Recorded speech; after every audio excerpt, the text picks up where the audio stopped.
Hi, Neely. Totally remembered. Totally.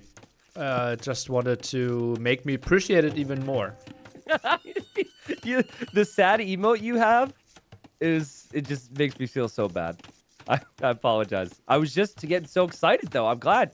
I was just bringing up how Villese and Viper are pretty much even throughout their careers against each other, which is really rare when we're talking about the Viper. Yeah, I think Hera might be one of the only ones that is pretty even. Obviously, Dowd this year is 3-0 against the Viper. But I think those might be the only three names that could have somewhat of a reasonable stat against him. Yeah. Now, the last two times they played against each other, Viper was able to get the win. The one was at one of your events, NAC4, where Viper won 4-3 in a crazy best of 7. And then the other one was the most recent best of 5 they played in the group stage in this very tourney. So there was like a 3 or 4 streak there for Villese over a year or two where he was the kryptonite for Viper.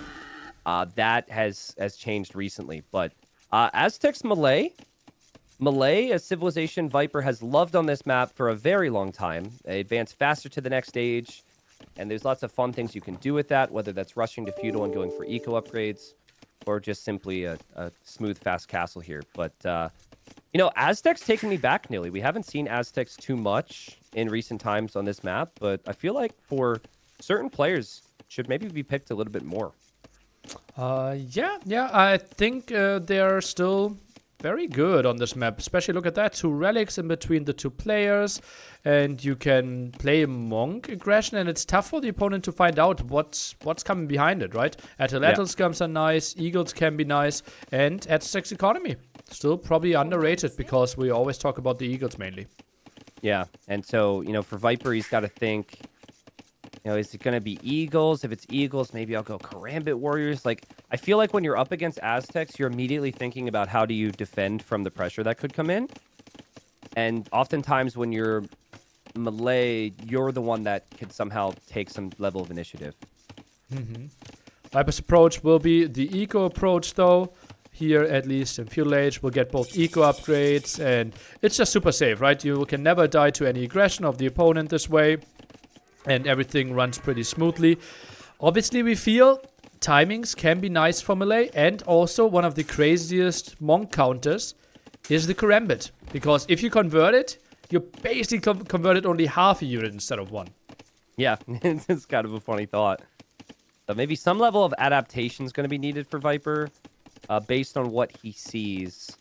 But, I mean, I think him being up to Feudal Age himself at this time is not going to be that big of a surprise to Villese.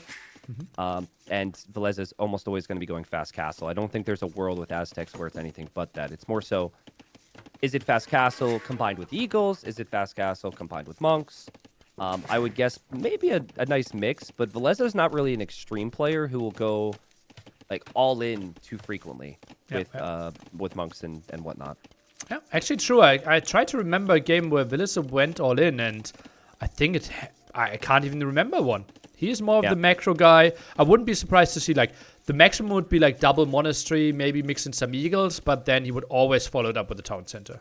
Yeah, and I think that's maybe part of why Villese has possibly been close to being Viper Kryptonite, right? Because like, when's the last time you saw Viper go all in a serious tournament game? It's always calculated aggression with eco balance behind and all these tiny little details like relics and building up towards late game. So I think that maybe Villese, one of the few players that's been able to kind of out Viper at times, of course. Which is crazy, right? Because for years we have been saying that's impossible.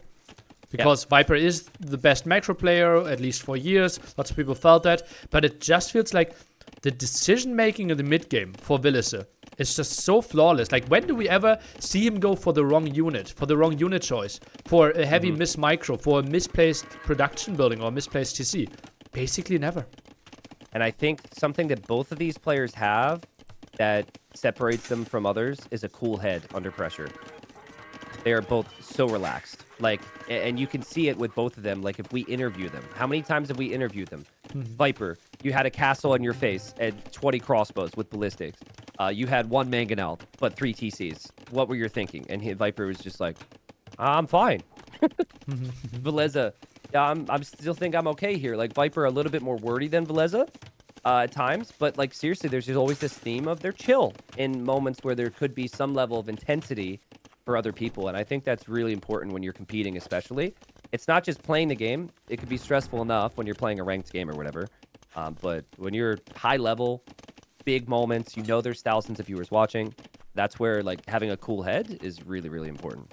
Yeah, and Villese might be one of the coolest, right? It just feels like he's so in control most of the time. Now goes for some eagles himself, wants to get a bit of map control. And looking at the villagers, this will be probably like one monastery, some eagles, and triple TC behind it. Yeah, and he hid the barracks here, which is a really nice touch, right? He showed Viper the blacksmith market. Now, Viper will know, like, okay, there's no way you're not adding a barracks, but it's smart to not give your opponent a heads up that you're adding the eagles here. So, good decision. Viper is going for scouts behind this and went for the little feudal boom into clicking up the castle age a bit later. But he's going to be up, and Malay spent so little time researching the next age that they get such a nice villager lead here. So Viper's going to have roughly like 5 or 6 villager lead and could always extend that with his own eco. And we see already quite ahead in collected resources as well. And Villese continues with the story of hiding buildings. Monastery, relatively close to the town center, obviously means quite some walking distance for his monks. Yeah, that's a very good point. And that TC did go on the wood line. That's fairly standard. Where the third TC will go for Villese does tell us a bit more, right? I think if the TC's on gold, that would indicate more of a eagle siege monk play in castle. If his TC goes up on stone, he might be thinking about a forward or defensive castle. And you can kind of see what Viper's done. This is a castle much earlier than your typical game if you're building the second TC on the stone. So Viper may be worried about a push getting out of hand here against the Aztecs.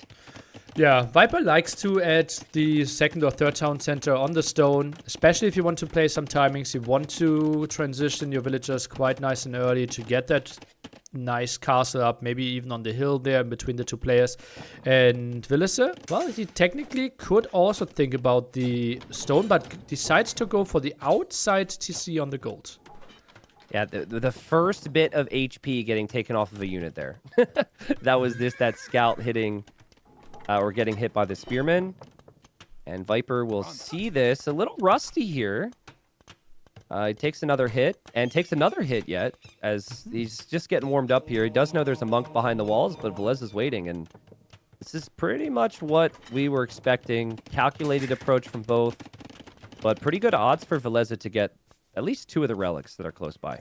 Yeah, feels very reasonable for him. First one already on the way home. Did he scout all of them? Let's take a look at his vision. Sees every single relic, I believe. A Viper blocking here, and that is something that Villese will regret there. I think if he looks at that eagle and sees Viper blocks one time, that eagle's never going to make it in there to kill that monk, and a lot of players would have deleted that eagle warrior. So, small thing there. A scout from Viper in the left corner now. He knows there's a relic there. And he was going in to see if there was a monk, and the monk just walked away in time for Villese. So nice job from Villese to not have that monk exposed. Yeah, really clever play there. Still has 2 monks that are not working at home right now. And, well, Viper still runs away, took some more hits on his Lightcav. But if you have monks around, you can just heal them up quite easily. Yep, exactly. That 2 HP Lightcav for Viper will be healed up. Villese, he did see the relic in the north. Viper did not, actually. So that's notable. Viper just missed out on that. So he might assume that the relic that should be in the north was already taken. But he's going to see the other monk here. That should be a kill for Viper. But the relic's close enough where eventually Villese could get it. Nice work from Viper, though, to kill the monk. Villese quite out on the map now. And only with 30 HP on his monks. So yeah, that's quite ambitious. But Viper gets the relic. So I don't think they will continue fighting for the bottom. Wouldn't be surprised if Villese loops around to the top. But doesn't decide to do it yet. I could see stamina being a big factor today. The first quarterfinal was quite long. These guys, neither of them get broken early, usually, right? Obviously, Hideout could also bring us a 2-hour game. So I guess it might be good that they're getting it out of the way right away, but it feels like with how these players have played, only one unit has died. That might change in the north as Viper loses his Lycav, and now he's going to lose his Monk. Well played, Villese. It just kind of feels so cool and calculated from both. At the same time, Villese lost to Monk, actually, in the south. Wow. Villese, I think, right now has a sleeping rhythm close to Jordan. Like, he actually prefers to play the earlier sets. So I think this might be an advantage. And technically, they should be in game 3 by now, right? The first set simply delayed us in schedule quite a bit. So I think advantage on Viper's side there. Okay, interesting. I mean, it shows us how old our esports scene is. Doesn't it? Like, talking about sleep schedules. Well, you know, it's like, well, he's not used to staying up to 1 a.m. playing video games. And meanwhile, all of these players have a history of like playing 12 hours a day. But no, it is definitely a factor, and stamina will be a big talking point as they're both so good with decision making and like execution with their units. And the micro becomes harder once the series goes on longer. So, Malay oftentimes want a timing, forward castle, things like that. I don't think that's going to be super realistic for Viper here. So I don't know. Maybe that's part of his plan, but he expanded to the 4th TC, and he's been very relaxed with army production. He's not really fighting to control the south right now.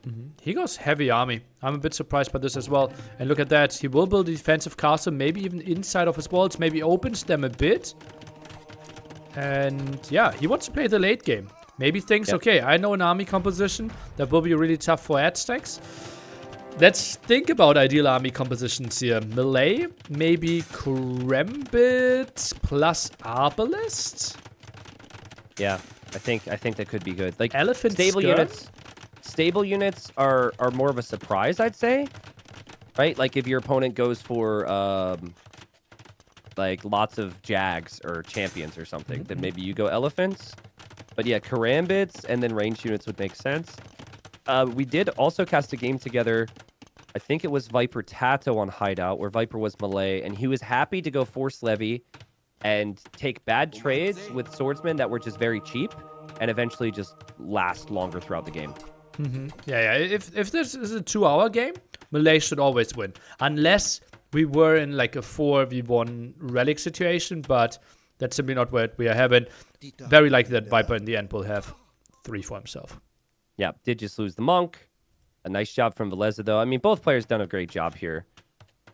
And the castle goes up for Villese in an interesting position, right? Because, like, forward castle against the Malay, when the Malay have already built their castle, could fall into the category of questionable for many people. I think it's just always so difficult. It's like, you need to pressure the Malay because the Malay are always in it to delay and get the eco lead. But if you pressure the Malay, they might just beat you to the punch. And it looks like Viper's going to be set up to do so. Yeah, this feels questionable. I agree. But this, I think he, obviously, as we said, like can't play the timing really, right? Typically, you build the castle at home and get to your ideal army composition. Viper no loom. Oh, wow. Viper no loom. Doesn't Viper matter. house walls. Wow.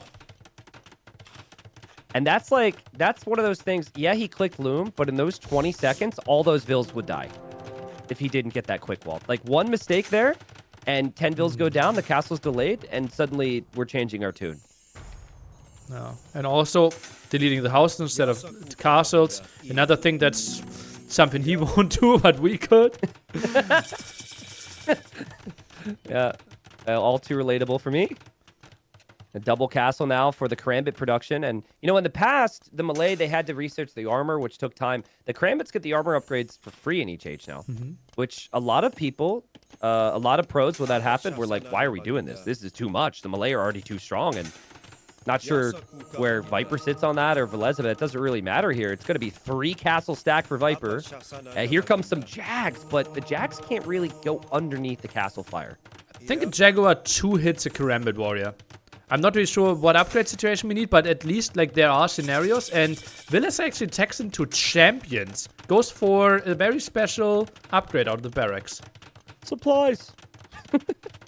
Used to scream that a lot more, but it's common now. You know, it's not like it's not surprising. We do still have the Loey the Legends who will research it because they think eating apples is good, and then never make a man-at-arm. But supplies a day keeps the doctor away. Exactly. Well, look at this. Both players simultaneously going to stonewall the opposite side with 4 villagers. What in the world? And of course, Villese walked right past Viper's walls. I didn't realize because he's so caught up in the heat of the moment on the other side. And I like the thinking from Villese to plan for champion here. You're not going to be able to rely on Jags because your castle will likely go down. But I think it is also kind of a bad sign that his castle is going down in the first place. Yeah, agreed. And he's buying himself some time, but honestly, like, those traps, that's quite ambitious. I'm a bit scared for Villese. Yeah, it feels like maybe you got to back up with your trebs here and just kind of cut your losses. Viper has had the perfect game to start off the series so far. Yeah. And, you know, it really makes you think, like, should Villese have tried something more?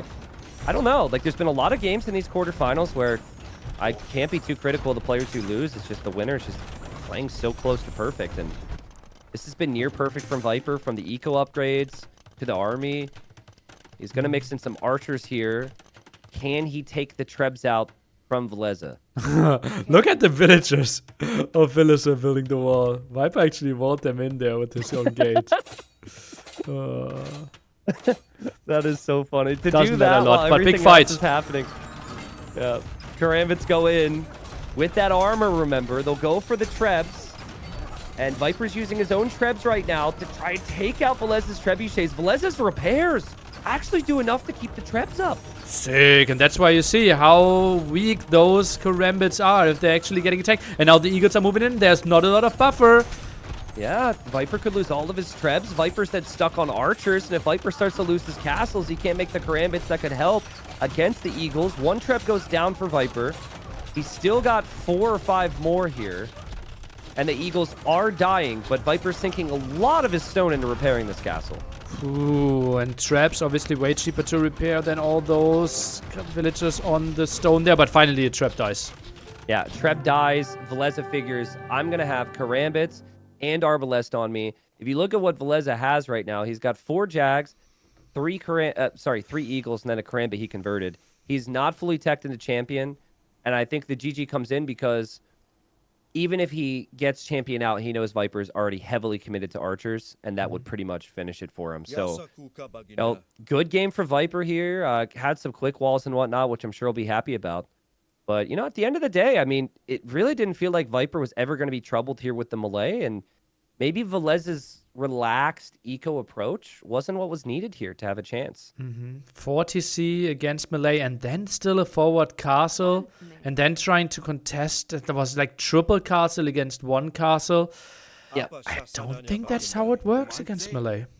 Yeah, I think the forward castle was the biggest thing for me. Is just build the castle more defensively, use army to hold the middle maybe. And, you know, Viper ends up coming forward with castles. You eventually hope to push that back. But, like, any alternative approach of trying to pressure, I think, is quite easily defended by Viper because Viper built the TC on stone, which was super smart, right? Like, he's on stone, and then if pressure starts to come in and he sees Eagle Warrior upgrade, Siege, Monks, Viper just sends a lot more villas to stone and builds a defensive castle to defend from it. So, Viper gets the win, as he often does on Hideout, and Villese will have to plan for some other things. So, I think Viper, between the two of these guys, is the better closed map player. Even though Villese is no slouch. So. Yeah, I would agree. Big thing, though, is typically Viper struggles in game 1. So. Yeah, that's true. He warmed up. Actually, both queued up on the ladder. And both faced each other. And just played an enclosed game. Yeah. Which is funny because Villese's one of the home maps for Viper is enclosed. So they just played one. Yeah. Do you know who won that game? I couldn't find that. No. Because it wasn't updating. Yeah, I mean, so I actually saw that and accidentally spectated that when I was trying to join the Tato Sato game. And I then thought that maybe like Viper Villese started earlier because the other series was going late. So I had me all confused. Yeah, I was a bit scared as well. Apparently, Yeah. Villese won both of their games. Ooh, they played 2 games on ladder against each other. Ooh, and then Viper, of course, gets the first win here in the series.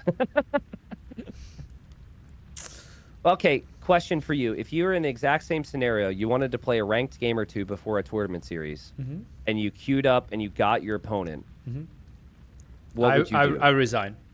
Or That's it's what like, I thought. It depends. Like, if it's enclosed, if it's a Civ that I would never play, like, let's say random and I just randomly get Goth, then I will just play, click a bit.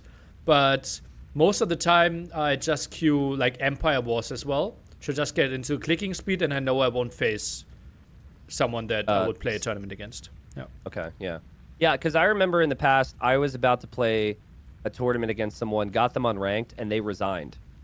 And it was like years ago, and I was like, well, that's actually pretty smart because you don't want to give any confidence or like intel to your opponent, even though it's just ranked. So I guess like if Viper and Villese didn't have many options, you know, you're so far at the top, it's like if you want a good practice game, you might not find anybody. But that was a bit weird. They played twice against each other, huh? No fear. Well, they had to wait quite long, right? Yeah. Trying to stay sharp, I suppose. Well, next game is going to be 4 Lakes, and we see Persians Byzantines. And Persians looked super good for Sato again in his series against Tato. Byzantines have always been really solid as well, though. This should be pretty even matchup, I would say. But the most notable thing of this, I'd say, is that #1 pick for Viper, Villese will still have Persians available on his side of the draft, too, for future maps. And we could see them technically on Nomad, technically on Migration. Alright, we have Japanese, Portuguese. Why do we play Portuguese even? Well, where can't you play Portuguese is the better question. I think Portuguese are good everywhere. But Viper drafted them early enough where I want to question it, right? Because it does indicate he maybe has a bit of a plan. I could see Viper going Slavs for enclosed, and then maybe going like Portuguese on Lands Madness. He's done Portuguese on Land Madness before. Yeah, wouldn't surprise me too much. But do you really need to pick them that early then? Yeah, it's fair. I mean, Viper's been in love with the Portuguese before they were good, so it could be part of that as well. As we enter game number 2. Game number 2 on 4 Lakes, also known as Cross, depending on the tournament organizer. This is 4 ponds, which are a huge focus, and usually both of these civilizations are actually the best at docking the opponent's pond and defending their own pond. You think about it, the Persians have more HP, like way more HP on their docks, plus the work rate is boosted. The Byzantines have more HP on all of their buildings. And, big thing, Villese's got to get that boar.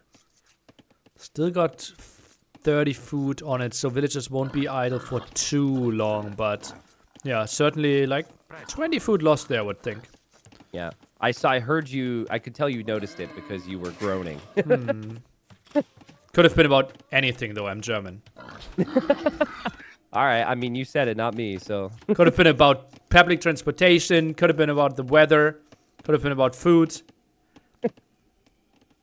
All right. I like it. I like the self-depreciating humor, so all about that. What humor? Self to. Am I using the wrong word? No, Tristan, I wanted to say like, it was no joke that I made, but okay. Okay. Okay. All right. Is it deprecating or depreciating? Deprecating? I should know this. Neely, I'm gonna have to go to you. You're the English expert. Deprecating. Deprecating. Thank you. All right. Neely Aoui, pro player, tournament organizer, host, humor expert, and English expert. That is going to be on your resume. Well, I only repeated what Chet said. I didn't know the word either. What was this word that I never heard before? Humor? Humor? Yeah, I know. It's a crazy thing. When I get to Germany, I could show you. I could Okay. give you a couple of jokes to use. Okay, nice. So, starting with the extra food and wood, huge for the Persians. I think if any civ is going to have a slightly faster uptime, be able to mix in a little bit of extra army initially, it would probably be the Persians here. On this map, typically that is a barracks and militia. So like the best civs. So I think Persians are good at it, even though it's a little bit against their play style. Japanese, probably the other one. Maybe Malians that come to mind. I don't think Byzantines because they don't have any wood savings. They don't have any food bonuses. I don't think they usually do that. Normally Byzantines are just getting to feudal and then adapting from there. Do you think these players are really players who are going to sneak villagers to the other's pawns here? Because both players have pretty easy access to walk across the map and try that. Villese didn't really scout it early, though. Now he sees the dock, and maybe now he wants to send a villager. Oh, he sends one to the south. Yeah. Okay. I mean... every time I play Byzantines, I try to contest 4 pawns. It just feels so natural, like low fire galley versus low fire galley fights should be so good for you. Viper didn't see the Vill. Like, Viper ran past the Vill, but he was not looking at his scout. And Villese is somehow able to dodge the tigers, too. There are wild animals on this, which is not common for these types of maps, and that can slow villagers down. But, you know, what I've found on the 9 villager start, you have so little time to push your deer and scout your stuff. Villese scouted the dock. He did not scout the barracks, Nilly. Well, and his scout's getting pushed away. That's really ugly for him. Right? It's also because like we have really fast uptimes, right? And that's why he couldn't really scout. I'm a bit surprised. Like 4 Lakes, not really typically the map where you want to push deer. You kind of want to know where are the dogs. What is my opponent up to? I agree, and I think Viper might feel like there's a villager over here. He's bringing his Vill just in case. Oh, Viper. Good that he found the berries and not ran into the town center directly. Yeah. But if Villese was looking there, he would have been able to see the militia. This is Byzantines. Look at all that tasty vision. And that will give him time to adapt. He's got a dock in the south. He's going to try and dock in the north as well and still trying to save his scout. But now, if you're any other civ and you don't have the scouting on the militia here, you could get so punished. Well played from Villese. That's such a fortunate house position there for him, and that he sees instantly. Man-at-Arms not getting the kill. And yeah, Villese is spreading himself quite thin if he actually thinks he can dock the 3rd pawn at the top as well and build an archer range. Yeah, he also wasn't planning on having to make houses as part of these walls. I mean, he's got to be so careful. I think there's a hole there. He noticed it. And it feels like one of those things where for the average player to have to quick wall all of this, it would completely nuke every other aspect of your gameplay. Actually, there's trap potential there. Yeah. Someone else would have like tried to make something happen, but against 3 Man-at-Arms and a scout, you can't really trap with a gate. Yeah. Yeah, would have been a bit more ambitious with like triple house there. Viper goes for a range follow-up, and Archer's already on the way. Villese just now making a range, and this is just Villese's focus, right? He's gone for the pond approach. What will be interesting is will Viper, as he finally branches out to another pond, will he see that dock in the south? Because I feel like he's going to see the shorefish, think that's a natural dock position, and never assume that Villese has docked that side. Yeah, maybe he gets an outpost there, but yeah, I think he will eventually scout. I would be surprised if he goes like 3 fishing ships and completely neglects the option of Villese docking, because Villese's barracks and archery range was really late, right? So the wood has to go somewhere. And here comes this pressure. I mean, Viper has really had exceptional control. He didn't take a single hit from that spearman. Oh my goodness, he didn't take a single hit from the spearman, and now he's blocking the villagers, and Villese has to delete the mining camp, and Viper's even blocking with the archer and gets the final snipe. The KD is 4-0 for Viper right now, and he's playing incredible. This is so smooth from him. That was sick. Oh man, the block with the archer. I wouldn't even think of that. Typically, you try to do the damage with the archer, but the Men-at-Arms were behind and they were the damage dealers. That was brilliant. And look what Villese did. He added a galley with the little gold that he had in the south, and he finds the dock from Viper. So now he's going to end up losing that galley, and that galley does very little for him. And Viper's eco should be superior now. What we're not looking at is everything at home for him right now. And the Man-at-Arm opening has put Villese under a lot of pressure. And that's been the trend for me. I've noticed that, like, Man-at-Arms, it feels like it gives you so much time. If you can get the timings on it, and players really struggle to get every single aspect of the game right. Well, Man-at-Arms on 4 legs, right? On Arabia, it feels like kind of a dying strategy because people got so good. Give me 1 archer and 3 Man-at-Arms will never get a hit off. Yep. But on 4 legs, there's just so much happening, and Villese spread himself so thinly that the archer and skirm was simply so late. One of my favorite maps, by the way. Like, this map is... 4 legs. It's in a lot of... It's in a lot of tournaments, I guess, but, like, I feel like this is one of the best maps in the game. Every game, you kind of know what can happen, but every game plays out a bit differently. I love it so much. And Viper's going to sneak a villager to the north because he knows that dock is there for Villese. And they're competing for water in the south right now. Should remind people, on the left side, Villese's had fishing ships too, so his eco count actually hasn't been too bad. Yeah, actually pretty solid. Either TC for Villese at 3 seconds as well, so... Crazy. He kept his TC running. Yeah. Kept his TC running. Also seems to sense it's awfully quiet. He actually hasn't scouted much of Viper's base at all, but he's scouted every pond, which is kind of fun to see from Villese here. But he's still alive and might click up to the castle age faster than the Viper does. And he's got archers and skirms, and archers and skirms is going to be more than fine against Viper's 5 archers he has right now.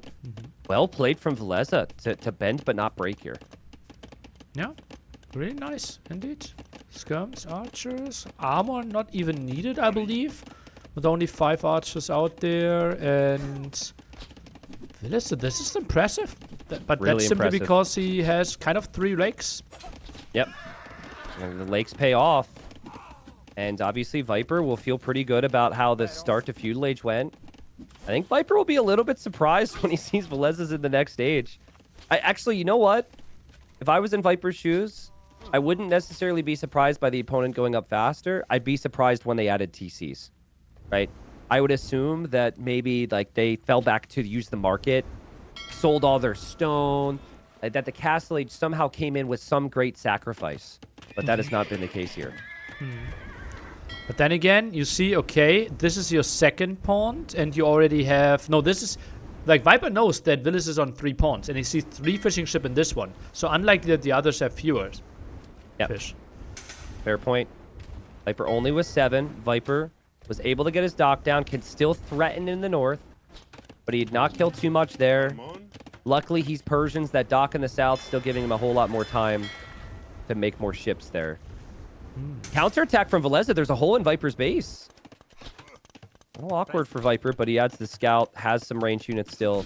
And Villese just backs away for the time being.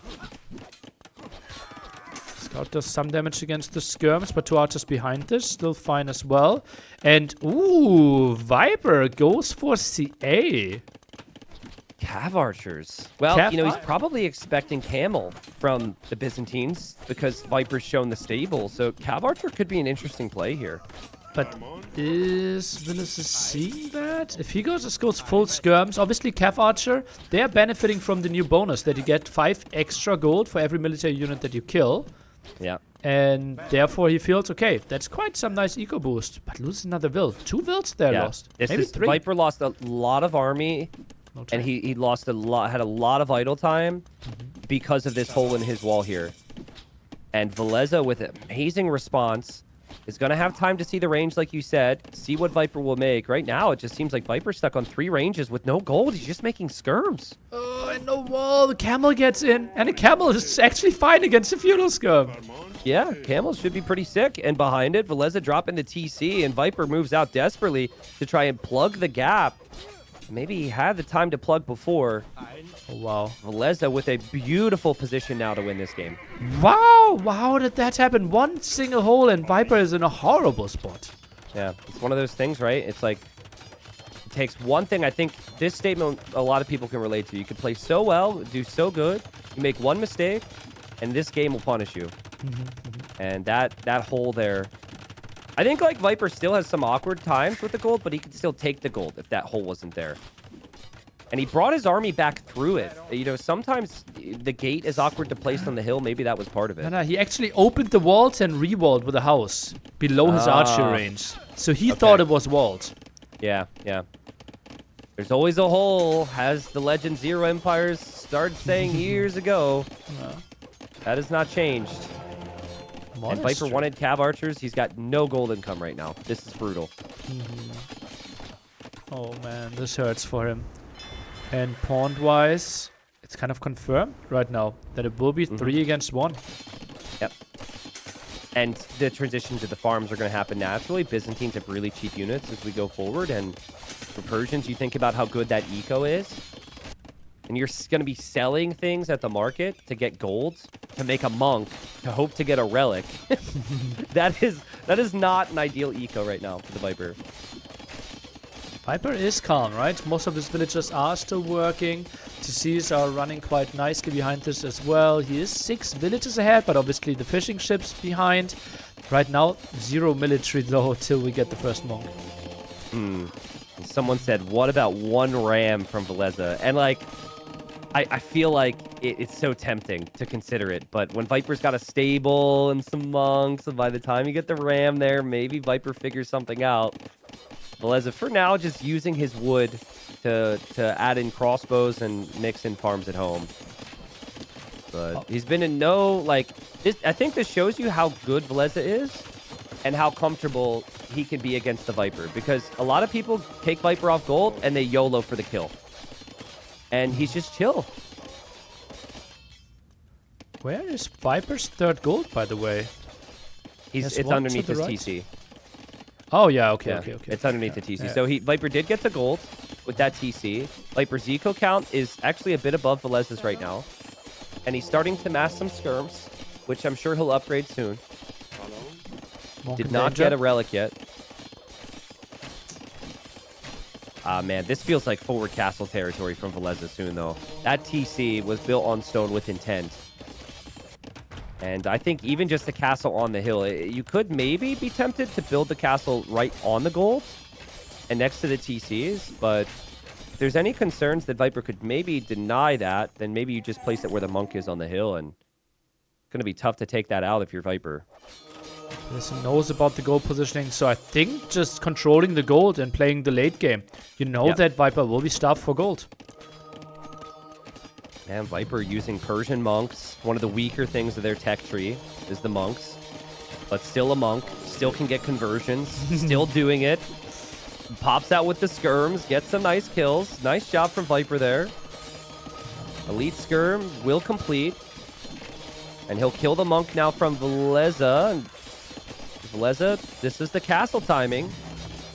The camels are still going to be able to hold this position for a bit longer, though. Comparing the archer range, 60 HP moves away and archer range goes down. Interesting kill here. Yeah, a bit of a weird one, right? Viper lost 2 ranges there, but that would make sense. I'm surprised Viper didn't add any siege. Like, yes, Villese has camel, but if the camels die for the siege, underneath the TC, camels will die. And players wouldn't stick around there normally because they don't want the monks to convert the camels either. A nice fight for Villese here. Wow, Viper venturing way too far out of his base. And you just saw it, right? He patrolled in, tried to click back, and right now with the patch, units continue to move forward for a tiny bit. That's why Viper took more damage, but didn't lose a single skirm, so got away with no murder. Yeah, so now Villese has a decision to make. I think you can place a defensive castle and, you know, have that and be fine, right? You could still win this game that way. You've got 2 relics. You've got a smooth eco. Having said that, res collected, you know, Viper's pretty on par. But you also, if you can get the forward castle down, can just straight up dominate Viper in the Imperial Age. So it's decisions to make, and I think after a fight like this, it gives you your answers. Monks go down. Camel's still approaching. I'd like to see the villagers for Villese come forward right now. Ooh, Monk drops off the relic, wants to pump fake the conversion, but goes back and now wants to go for the conversion again. Skirm still scaring those away. Castle being dropped. Yeah, Viper needs to deny this. If this castle goes up, it's normally followed by a Imperial Age of Byzantines, and Villese is already on the way. Viper wants to drop his own castle here. He doesn't quite have the stone. He's got to drop it off and then start building it. Villese's castle will not be denied. Oh, that's really optimistic by the Viper here. There will be some dead villagers, I believe. Goes for the Siege Workshop. Viper wants to break this with some rams, but he will have no idea that Village already has mangonels prepared and is on the way to him. Yeah, Viper's castle will go up. It will not be a doubt castle. He will take losses, though. And it wouldn't even surprise me to see Viper go petards. You have to try rams and petards, I think. And there's the first petard. But it's 8 petards to take a full HP normal castle. I don't know. Is it like 11 to take Byzantine castle? I don't even know. 4, 8, 6, 2, 1, 4. I would say 11 feels reasonable. With some castle fire, 10 should do the job. What was that math? You're like 10, 2, well, 8, 4. It's 4, 8 is the normal HP, right? And yeah. 6, 2 is the HP of a Byzantine castle. So you try to divide 6, 2 by 4, 8. And then you try to multiply that number with 8. All right, yeah, that's good. Yeah, that's how I arrived at around 11. Okay, I thought, to me, it felt a little random, but that is spot on. Numbers we have here. Of course, castles from both players are going to contribute. And both players adding rams and petards. Villese's petard there coming out. But Villese could make trebs soon. And Viper's petards and rams need to do the job here before the first treb comes out. He doesn't have any way to even kill a treb right now, Nili. If you ask the Viper right now, how far do you think Villese is away from him? He said, like, yeah, Villese had maybe 300 foot. Yeah. And Ram goes down to the Mangonel. Such a good addition from Villese. And Viper just calls the GG, realizing what will come from this. It was a good calculated game from the Viper in game 1. Got the win there. Start of this game in Feudal was incredible. But Villese played the map. He took the pawns. He stayed alive. And then he was all over Viper with the early Castle Age timing. And Viper, I don't think he played poor this game, but I think he will be a little bit frustrated when reviewing this game later that he allowed that army into his gold. Yeah, that obviously broke him. But also, like, yeah, the men-at-arms did kill 3 villagers. But if it's 3 against 1 pawn, 3 villagers might actually not be enough. Yep, absolutely. And that's what's fun about the pros and cons of it. The timing of when you spend the wood. Villese spent his wood on the dock, Viper on the barracks. Both players found some level of reward. Rogan? The Viper showing the Persian eco is insane, though, man. Like, still collected more res, but didn't have the gold controlled. And obviously, he was very much stuck in Castle Age 2, which is a big part of it. So, nice response from Villese.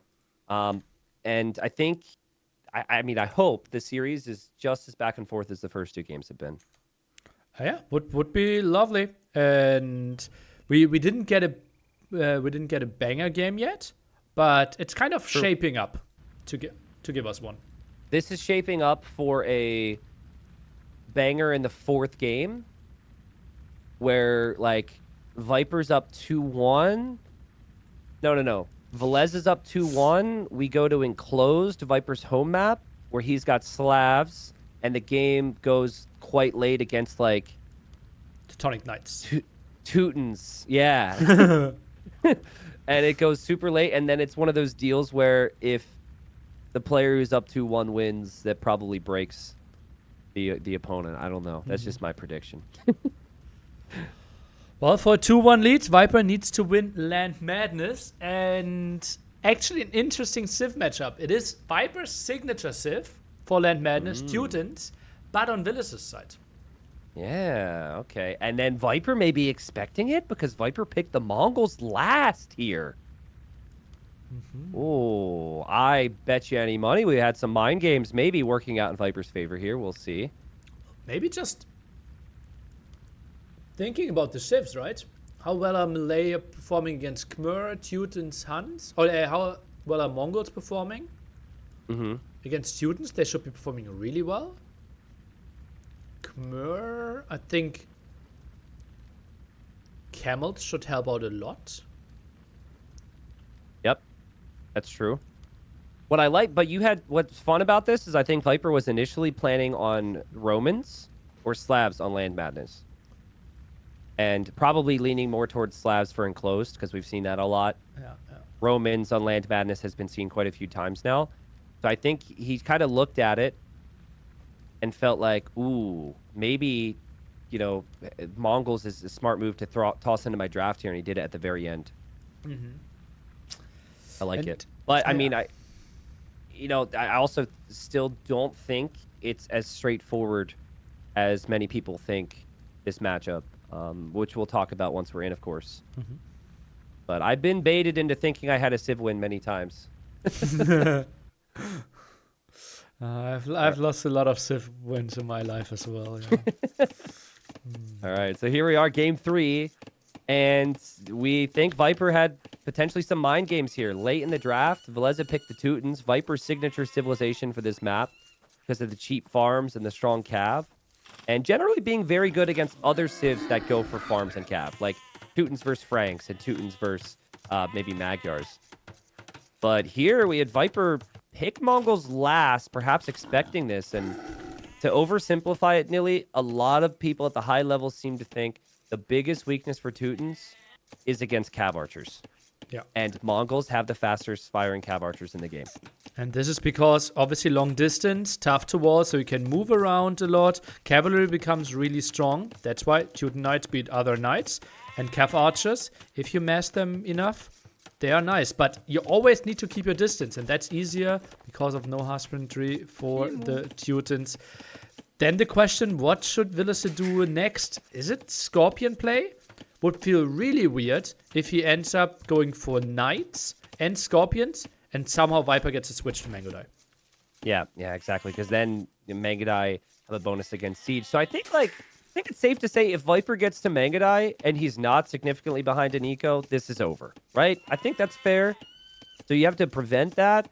I mean, we have had some wild games in the past. I have some memories flying in of like Teutons going Paladins and Trebs and pushing the Mangodai back, and the Trebs taking out castles and whatnot. But the normal opening here is scouts. I guess to start there, do you do anything other than scouts here if you're Viper with all the food? Do you maybe consider opening archers if you're Villese because you don't want to go into a scout war against the Mongols?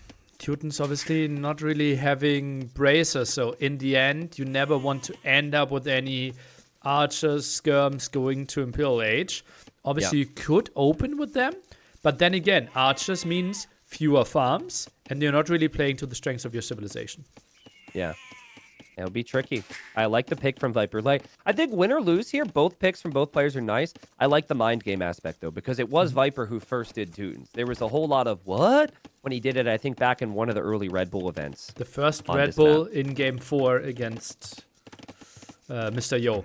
But then, also in Game 7 at Red Bull 5 against Leo. Yeah, and it was the perfect redemption story for Viper if you followed how things were going with Red Bull, because Red Bull was one of those events, one of the few events he wasn't winning, and finally got the job done there with his Teutons. So on this map, we've seen it a lot.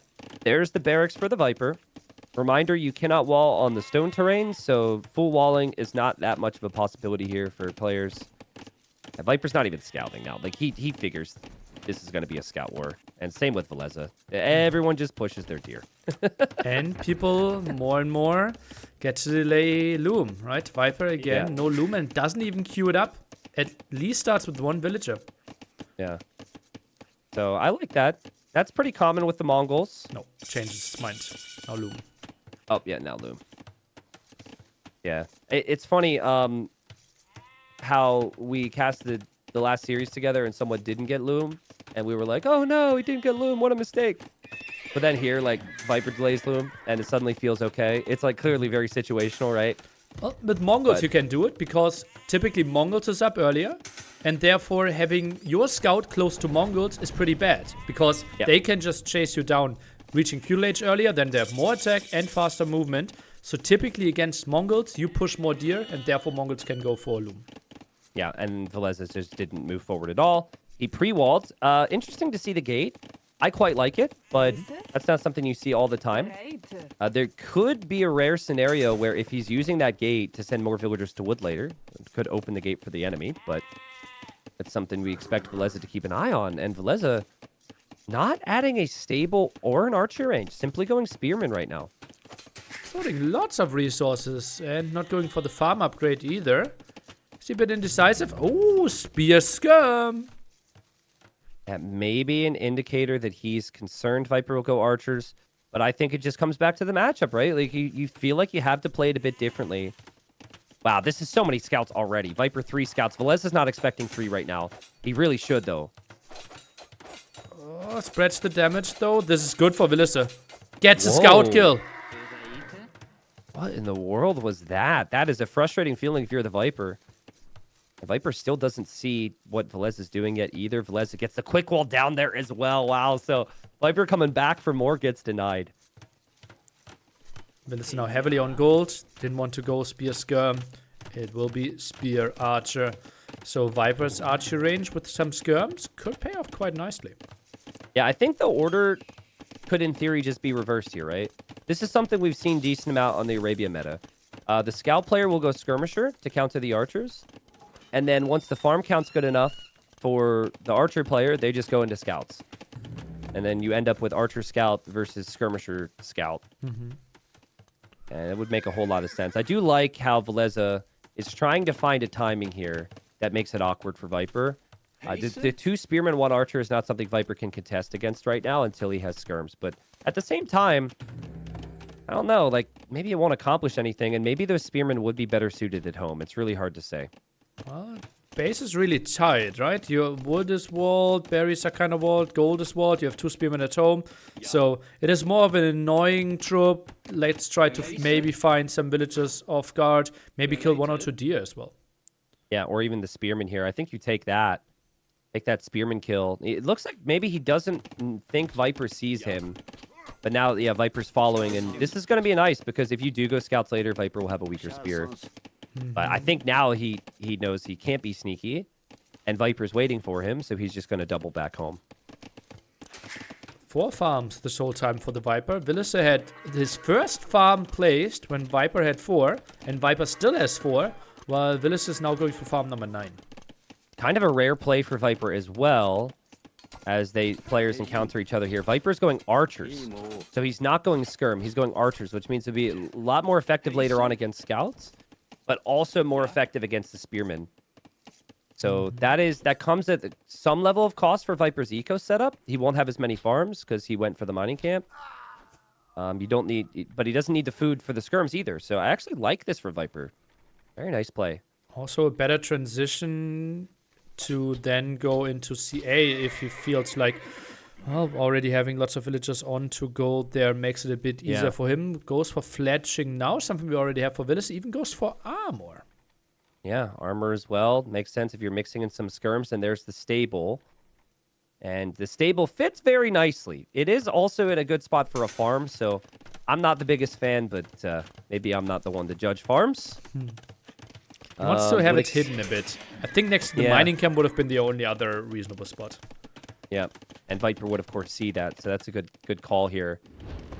Both players are going to miss each other here. Viper's going to see Villese coming forward as he abandons the spears, and Villese sees the scouts, so damage control needed from both, and it's going to be awkward timings. Berries. Viper kills an archer. Viper should kill a villager, but you could tell he's defending himself at home because the micro hasn't been great. In fact, at least on my side, Neely, I don't know which side you chose to look at. Both players with some subpar micro on the front just because of the defense. It felt like 2 villagers were an option there. He got 1 spearman, 1 archer, lost a scout. Lots of low HP villagers maybe can benefit from it a bit later. Yeah, at the end of the day, though, Viper even switching to a second range. He didn't take any eco losses. And this is a matchup where you worry for the Teutons. So with a 7 to 6 KD, game reasonably even, I would say Viper's going to be pretty happy with how things are looking right now, especially with Villese running back home and having to drop a tower. 11 against 8 military, and it feels like the way better military for the Viper as well. Like Archer Scout transitions quite nicely, and Teutons, they clearly don't want to play mass skirmishes. Yeah, and you have all this wood you'd like to farm, but you can't really farm anywhere else. So you got to go for the market instead. And that's a good decision from Villese. If he can hold from this, use the market to maybe click up to the next stage, get there a bit faster, get some knights out before Viper gets to Cav Archer, there's plenty of potential still. But how can he do this, right? Because he can't really sell the stone, so it's mainly him buying like 200 food So the difference won't be crazy, I believe. Yeah, and Viper just has to be careful now that he doesn't lose his scouts. The second Viper loses his scouts, Villese's got a lot of skirms. There could be problems. And Villese sees the scouts from the Viper, brings the Spearman over. Viper's range units are ready, but Villese has the skirms. Now the scouts need to come over. The Spearman dodge. The Micro is actually insane from both of them here. Normally prefer the Archer-Scout combination. And Viper's going to take out the Spearman and gets a pretty decent fight here. And that's so good for the Viper, because he doesn't want to play more Archers and Skirms, right? He wants to switch into CA, but Skirms could be an answer to that if Villese still had like 15 Skirms left. So this is actually a good investment that he forces into Villese now. Yep. And Villese might need to make a few more. Villese does click up, though. Viper would just be moments behind. If you didn't see the previous two games, but particularly the previous game, you look right now, you see a Viper lead, and you think, all right, this is going to be Viper's game. I understand people thinking that. But remember what Villese did in the previous game. It was obviously a different map, but Villese still able to find some advantages with the faster castle. I like it.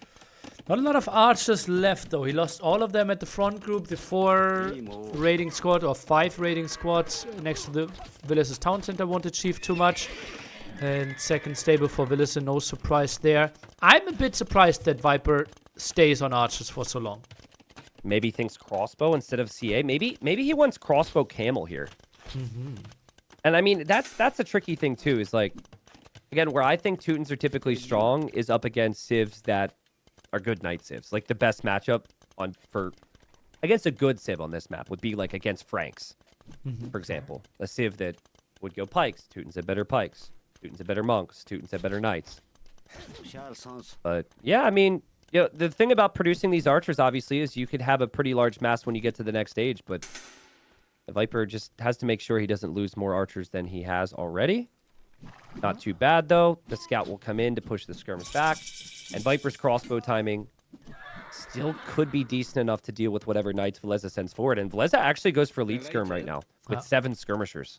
Well, he simply lost so many, right? Makes it tough for him. Viper tries to camp the hill, and he might be surprised by lead skirm, but simply because he had so much map control, he had himself gaining a lot of time. And Villese, I don't think he can push and won't get a good timing. Yeah, the skirms, even if they're elite, still get pushed back by a scout. Surprised Viper taking this fight and is out here at the moment, but I guess he feels he's got his upgrades on the way. And the knights are on the way, and Viper drops TC number 2 on the left side on the gold. Wood on the front, very exposed for Viper. I could see if Villese can defend nicely, a couple knights randomly running into this wood could be a big problem for him long term. And interesting that Viper built the CCs at the side, right? One at the stone, one at the gold. That means this wood line in the center cannot be towered or TC'd. Yep, you're exactly right there. Viper, though, maybe expected his opponent would go Teutons. Pick the Mongols for that reason. Not going for Cav Archers now, but maybe thinking about a better version of the Cav Archer, the Mangadai, which is one of my favorite units. I don't know about you, but it's a fun one. Used to be better. Used to be even more fun. Yeah. The good old days. But I think the nerf was correct. Yeah. Go back and watch old Mangadai 0 frame delay. Those things were nuts. Yeah. Well, it was one of the most broken units for lots of years that we played with them. Yeah. And the Mongols now have a couple other things to work with as well, of course, with the Steppe Lancer.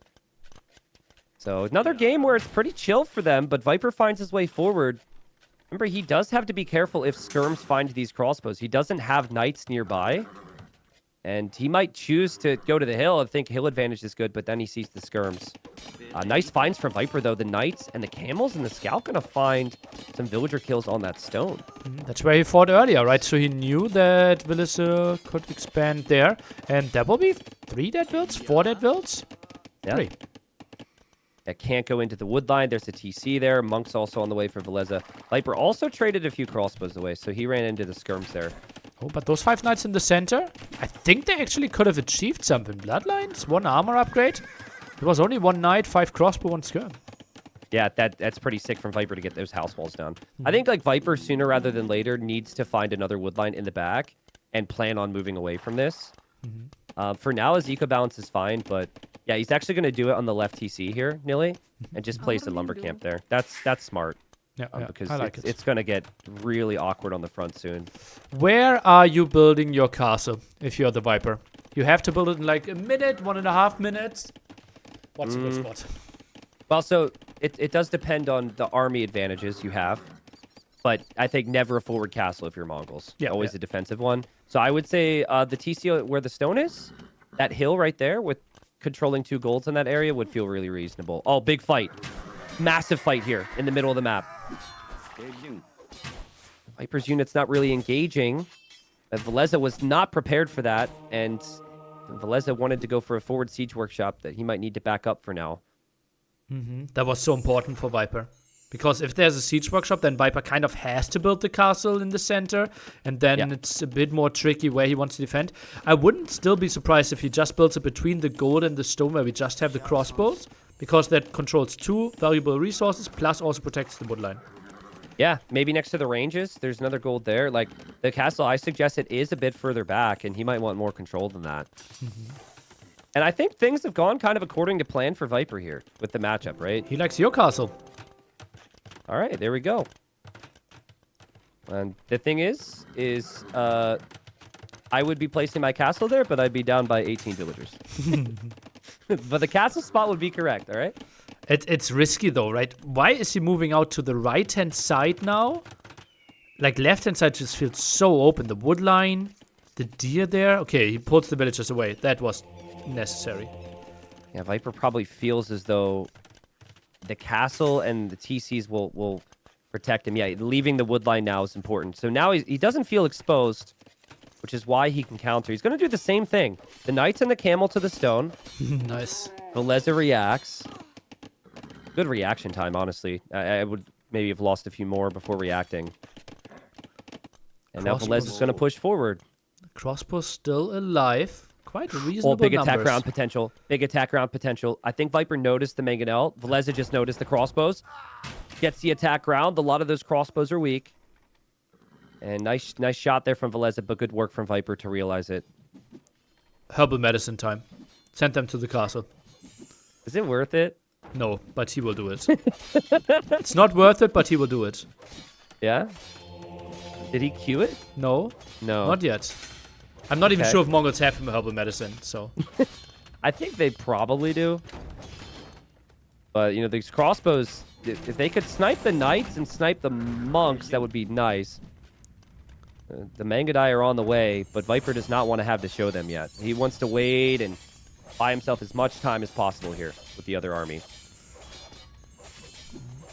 No ballistics for Villese obviously really hurts him. Can't really chase down those crossbows too nicely. Yeah, he's bringing villagers forward. He wants a forward castle on Viper. That's not a lot of villagers to build a forward castle, though. I'm surprised as well. What is that? 5 vilts? Yeah. He did kind of the same thing in game 1. Maybe that's a weakness of his. He doesn't like to commit a lot. Now, Mangadai are on the other side, and there's no bloodlines for Viper yet, which is a big, big thing to miss here. He might think that he has it. That means less HP on the Mangadai and the Knights. Should be getting that, and he's just going to scramble down the defensive castle in front of his farms. Viper knows, if I get to Mangadai and this goes late, I will win this game. That's what he feels anyways. And Villese probably feels the same, which is why he wants a forward castle for Trebs. Viper even yoinks one of the relics, wants to play the super long game, now raids with his Mangodais. And that castle is not aggressive enough. I don't think he can pressure the castle. Oh, crossbow's in danger. Goodness gracious, Viper. He's gotten to some vulnerable areas with his crossbows, but he splits away from it. And of course, he's going to find villager kills with the Mangadai at the same time. Didn't lose a single crossbow here, Nilly. I have no idea. I have no idea how. Ridiculous. And Mangadai come in, see the siege, split away as well, splits into the shot, still can take out the siege. That's Mangadai for you. Trades a Mangonel for a Mangadai, and is also raiding the stone with the same group again. Like, this is crazy play from Viper. And a scout also finds a villager kill. This is crazy. Viper fights at 4 different spots right now. Yeah. It reminds me of, I was watching your cast of Leary Viper in group stage. Viper hit Leary in 4 different spots. It was Inca's Chinese, if that jogs your memory. And it was just so good. But again, he has that setup, right? And like, You've seen Viper play extremely well this game and get a slight lead, but when the lead extends, that's where he just finishes you. And now the big problem is like Villese doesn't have a single good unit. Skirmishers, good against Mangudai, but if you're missing Bracer, so bad. Yeah. Paladins, a good unit, but if you're missing the speed upgrade, you can't really close the distance. And the castle has to be close enough to the castle of Mongols where your Treb is protected by the castle fire. Because if you have to move out where he'll have to move out with the Trebs, Mangudai shred the siege. And the problem is, let's say he even takes out one castle. Well, Viper's still going to have 2 more, maybe 3 more. Like, Viper's on stones in the north. Viper's kind of all over the place, so it seems extremely tough. But this is the spot, the game, where Viper felt like, if I can get here, Teutons have no chance. Viper is building a castle, though, that is trappable, and Villese builds another castle at the right-hand side to potentially trap the other castle. So I think he's putting himself into a nice spot. And if we are losing all 3 castles here, Villese, again, is in a brilliant situation. Yeah, and Imp is faster, right? So I think, like, ideally you make 2 Trebs. You use, hopefully the skirms for now can do good enough damage for you with ballistics being in. Viper with some split micro. Mangudai should take that Mangonel out, no problem. 1 HP. There's been a miscalculation, but yeah, like, decent enough engagement. He'll find some Mangudai kills as Viper's ventured forward, and he's got Trebs coming out. So maybe Villese has given himself a shot. Those are a lot of dead Mangudai. If Viper went to the north, that could have been lots of kills, but obviously couldn't know that. And Viper, I think even further back castles make more sense. And yeah, that's something I really like. Yeah. Again, you could be okay with losing 1. I also like how Viper has his food eco set up. He's got 40 on food, and so he's thinking light cav. His light cav can help. Mongol light cav, especially with the extra HP, so good against the skirms. And then the raid potential, right? Like, poor Villese, he has to go forward castles here. He is wide open to raids, so he better be pushing those Viper castles down so fast that Viper can never think to raid him. And those crossbows are still alive, right-hand side. Villese wanted to expand there, now has to build the defensive tower. That could be some dead villages if Viper realizes it. But actually, those crossbows just don't stand ground and chilling. This is one thing I could be critical of with Viper here. It's being late to the armor here for the light cap. I feel like that's being their feudal age armor upgrade. He had the time to get that and the castle age armor upgrade in theory before he was in Imp. Now that's going to take him a bit more time, puts him under a bit more pressure, and still doesn't even have Bracer for the Mangudai yet. Remember, Elite Mangudai is an expensive upgrade to get. We're thinking about the potential in the long run. Les is hoping to ruin that. So there's chance here maybe, but Viper's little counterattack going to be hugely effective. Yeah, that's so nice. And, well, the main answer simply is skirmishers, right? Skirmishers, how much? 6 damage? Skirms? Yeah, armor would still do a lot for them. So Viper would be well advised to tag into that. Viper with a 40 population lead, but it all comes down to how much damage those traps will find. Yeah, and the counterattacks are just destroying, and you have to defend, but you can't defend if you're Villese, because the second you send anything home, Viper's going to pounce on your Trebs. You're damned if you do, you're damned if you don't here. Viper seems to know it, and Viper's slowly whittling Villese down here from multiple angles and just waiting for a chance at those trebuchets. Village economy is not great, so all the villagers that he uses at the front aren't pretty either. Now Viper has 4 traps and a full HP castle. He will just snipe down the traps. Yep. And there's no real upgrade you can get here. Nothing you can really do if you're Villese to stop that fact. Viper happy to repair with his greater economy. Spend the stone on that is no problem. And the Mongols aren't even in their final form yet, right? These units are far from fully upgraded. A big problem for Villese now. Light Cav poking a bit, and now the traps are dying. Only 2 traps left, and Villese needed to constantly produce traps out of those 2 castles, but his economy simply was not there, and that is a big defeat for Villese there, not taking down the castle. No, absolutely. And it might just mean we're moments away from the GG here, because once he starts to lose his castles, that's his potential to push. Bombard cannons. I like the idea against any other Civ to try and snipe the Trebs, but that's not going to be doing much for him. Very defensive castle. Villese is a player I've always felt like who very quickly comes to the conclusion, I'm dead. Let's just resign. There's been a lot of people who've said early GGs when Villese is playing, for example. I'm surprised he's playing on here. He's got a lot of self-belief at the moment. Score is not looking too hot for him. It just feels like one final blow is missing. Yeah. I think once he sees Elite Mango die, maybe. Once he sees the Hush attack, maybe. Once he loses his second forward castle, maybe. Yeah, and that castle goes down. Trebs will be exposed. And losing the bombard cannon would do it for me.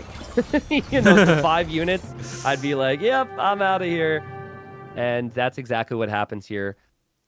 Honestly, as over the last couple of minutes, it became very obvious that Villese was dead. I was just thinking more about it.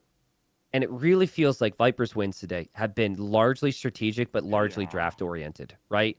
Like, Melee against Aztecs, I know it's not as bad a matchup for Aztecs as this one might be for the Teutons. But Viper played it in a way where it really felt like he didn't think there was any way Aztecs could win, and Villese didn't know what to do.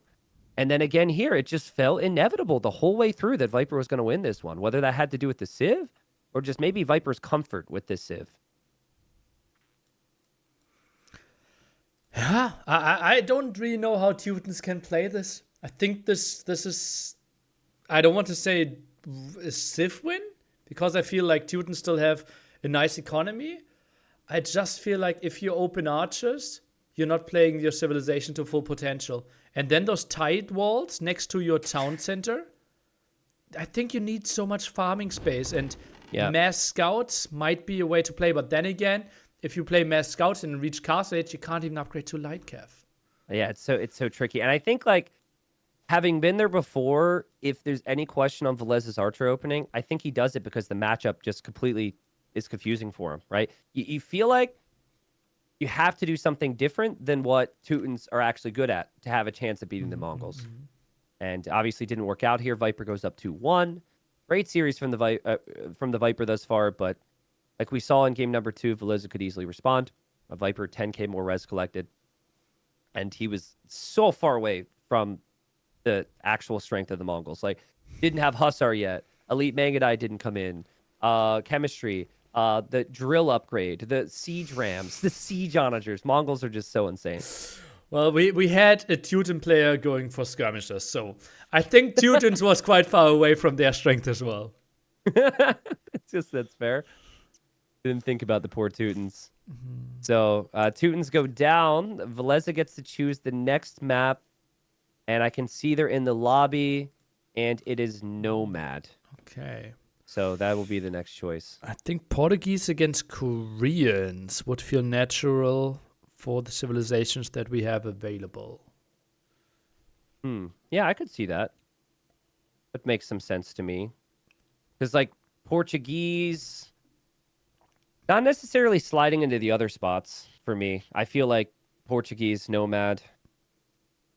Viper didn't draft any other civilization, which screams Nomad.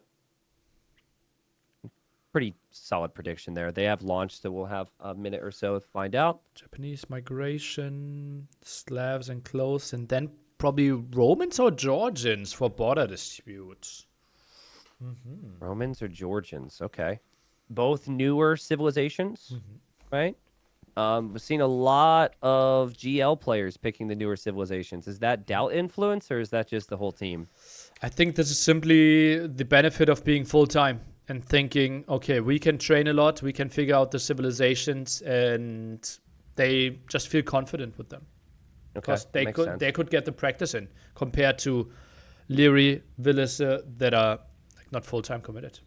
Yeah, it makes sense to me. Next game coming up here. And I also wonder as well if, like, I don't know to what extent the new civilizations are actually tested. I always wonder that. Like, how many times have they been played up against a really solid meta civilization?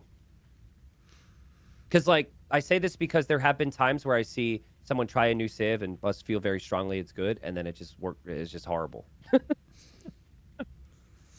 I trust, especially since they are out for now 3 weeks and players have been practicing for 3 weeks. I think people got some reasonable games in. I wouldn't be surprised if Viper played 20 competitive Georgians and 20 competitive Armenian games by now. Yeah, I could see that. Maybe 15. No. So I've actually never seen Georgians on a Nomad start. I assume you get the mule cart when your TC completes? I would assume so. Yeah. Then Okay. Maybe you have one at the start. They cannot pick up sheep though. Yeah, which is a big deal. Let's see. It's 9 villagers and only 9 villagers for the Viper. So, of course, 9 villagers start in this tournament. Here we are, game 4. It's Nomad. Viper goes for the DLC civilization, the Georgians.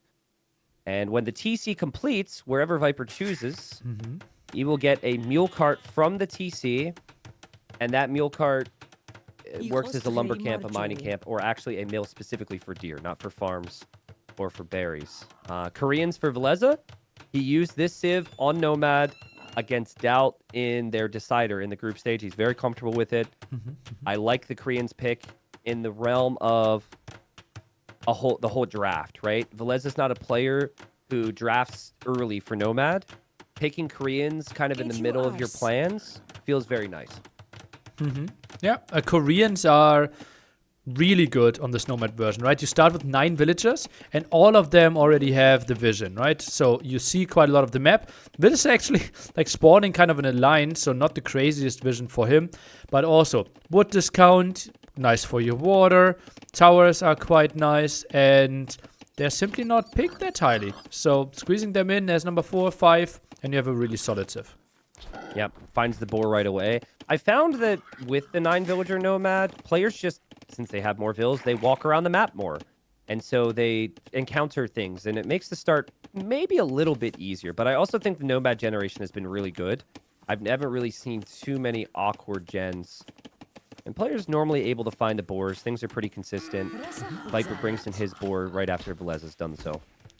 Yeah.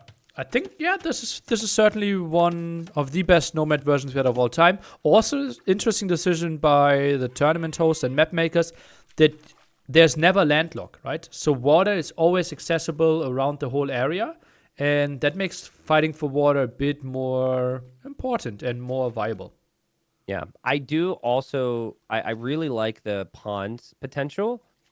It allows a little bit more variety, right? Because when you have this type of version where there's no landlock, you're almost always going to see Navy, right? Because you know you're going to find the opponent's fish. But the extra ponds, Yo used it perfectly against Jordan, for example. That allows for some creativity and the need for players to scout a little bit more. Yeah, I like it a lot.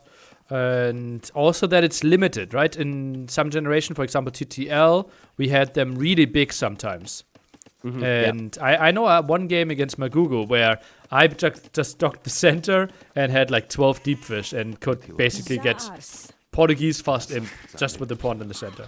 I think I remember Margugu's message in the Discord about that, about this Nomad version, you know. He was not happy that he ran into 6-layer fortified stone wall in Fort Victoria. Good game.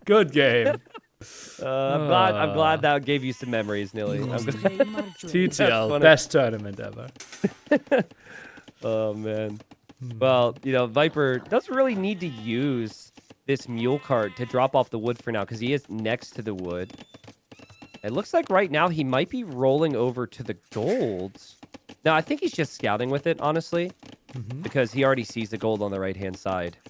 But one thing we didn't mention, Viper docked northeast, and then very much in the west is Villese's dock. Villese has not located Viper's dock with the sheep scouting on the shoreline. And Viper also did not locate the dock from Villese. Yeah, both players really struggling for sheep. Kind of interesting. Viper has 4 sheep under his town center. That is quite surprising to me that he didn't use them. Typically, like, you just send them around the shoreline, and then you know how you want to approach the water. Yep. So yeah, town center's very close. Dock's a bit further apart. So make things interesting. And there's still some level of mystery here. Viper, I think, knows that Villese is probably where that house is. But Villese maybe lost a sheep. It's actually interesting. Where Villese could have lost his sheep is near that middle pond. And so he could think that losing that sheep was Viper docking somewhere there. Because he hasn't seen Viper dock anywhere else. But then again, he sees how small this pond is, right? Look at, it's not getting much thicker at the edge there. So he knows this has to be a small lake. I assume this is a misclick from Villese to make a mill there? It's the shorefish and deer, I guess? Is this for Fast Castle? He's on gold. He has 500 food. He goes second dock. Is this galley Fast Castle?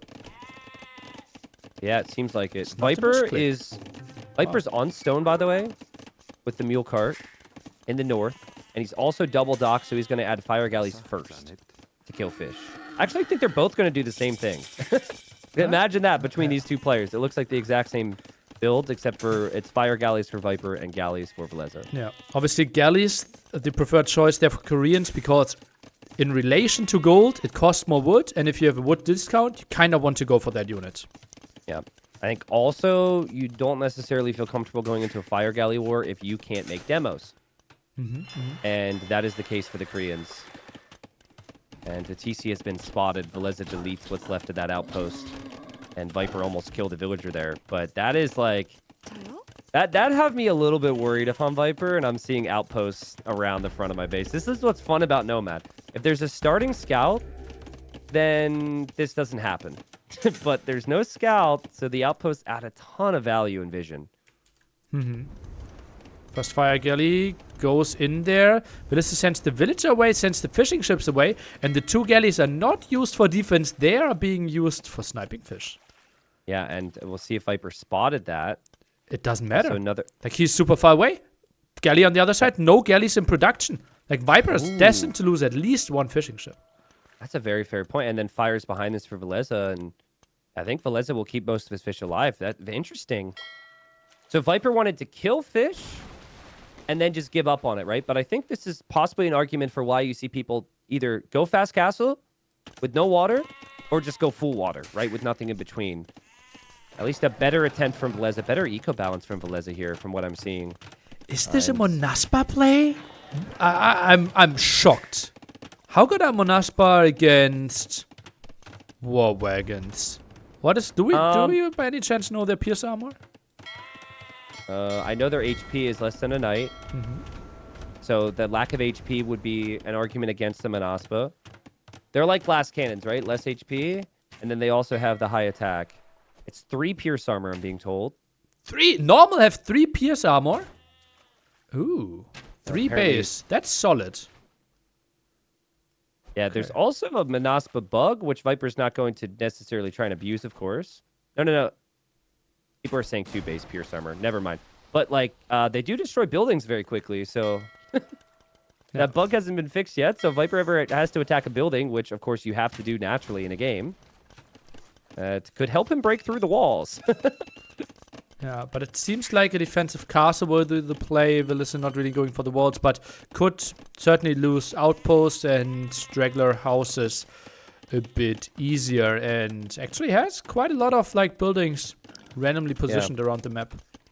My thing is, regardless of like how strong Monaspa is, it costs food, right? And imagine if this was like a civ that's a bit more known than the Georgians are right now. The Lithuanians, let's say, with the Lattice, you need food, right? And so Viper's going to get his castle, but I don't think he can realistically make that many Monaspa. He could maybe make 1 or 2, and then at that point he's going to have to think about other things. But that's where the Manuka will shine, right? You can, after collecting 650 stone, or 450 stone to get to 650, just use the mule cart and get every single deer spot on the map.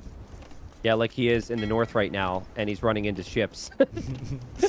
Picked the wrong spot, but he's already thinking about it. It's just really fun. It does drop off the food at the mule cart, goes right back to stone. But where will this castle be? You know, this is a map where you see a lot of forward castles. And Viper's going to build his castle there with the knowledge that his opponent was pretty close by. He doesn't know that is the gold that Villese is taking. I think Villese has a decision to make on what he does here. Does he drop the castle immediately next to his gold to protect it? Or is he scared of the Monaspa and builds the castle more defensively? I think protecting the gold makes lots of sense. Yeah. Yeah, I was gonna say I would build it, and I would build it with all my villagers. Because one Manaspa coming out here could still kill a couple of villagers. It's really easy quick walls, right? It's 4 palisades, and the Manaspa going there, and you see it with your mill and house. They produce so fast, Nilly! They produce so fast. Really easy quick walls. Holy crap, I didn't realize they produce so quickly. Viper's attacking the outpost. Viper. Attack bonus use.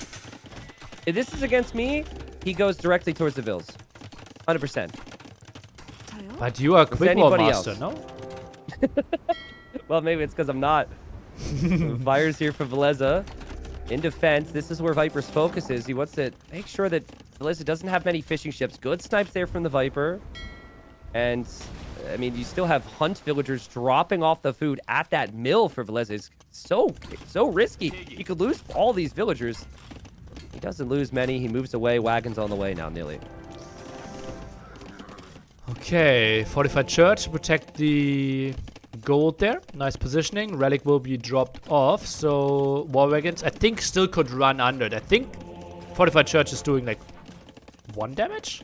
Yeah, 1 damage. Yeah, and then like you can garrison vills inside of it and shoot more arrows, but I have not found the output of fire to be that insane.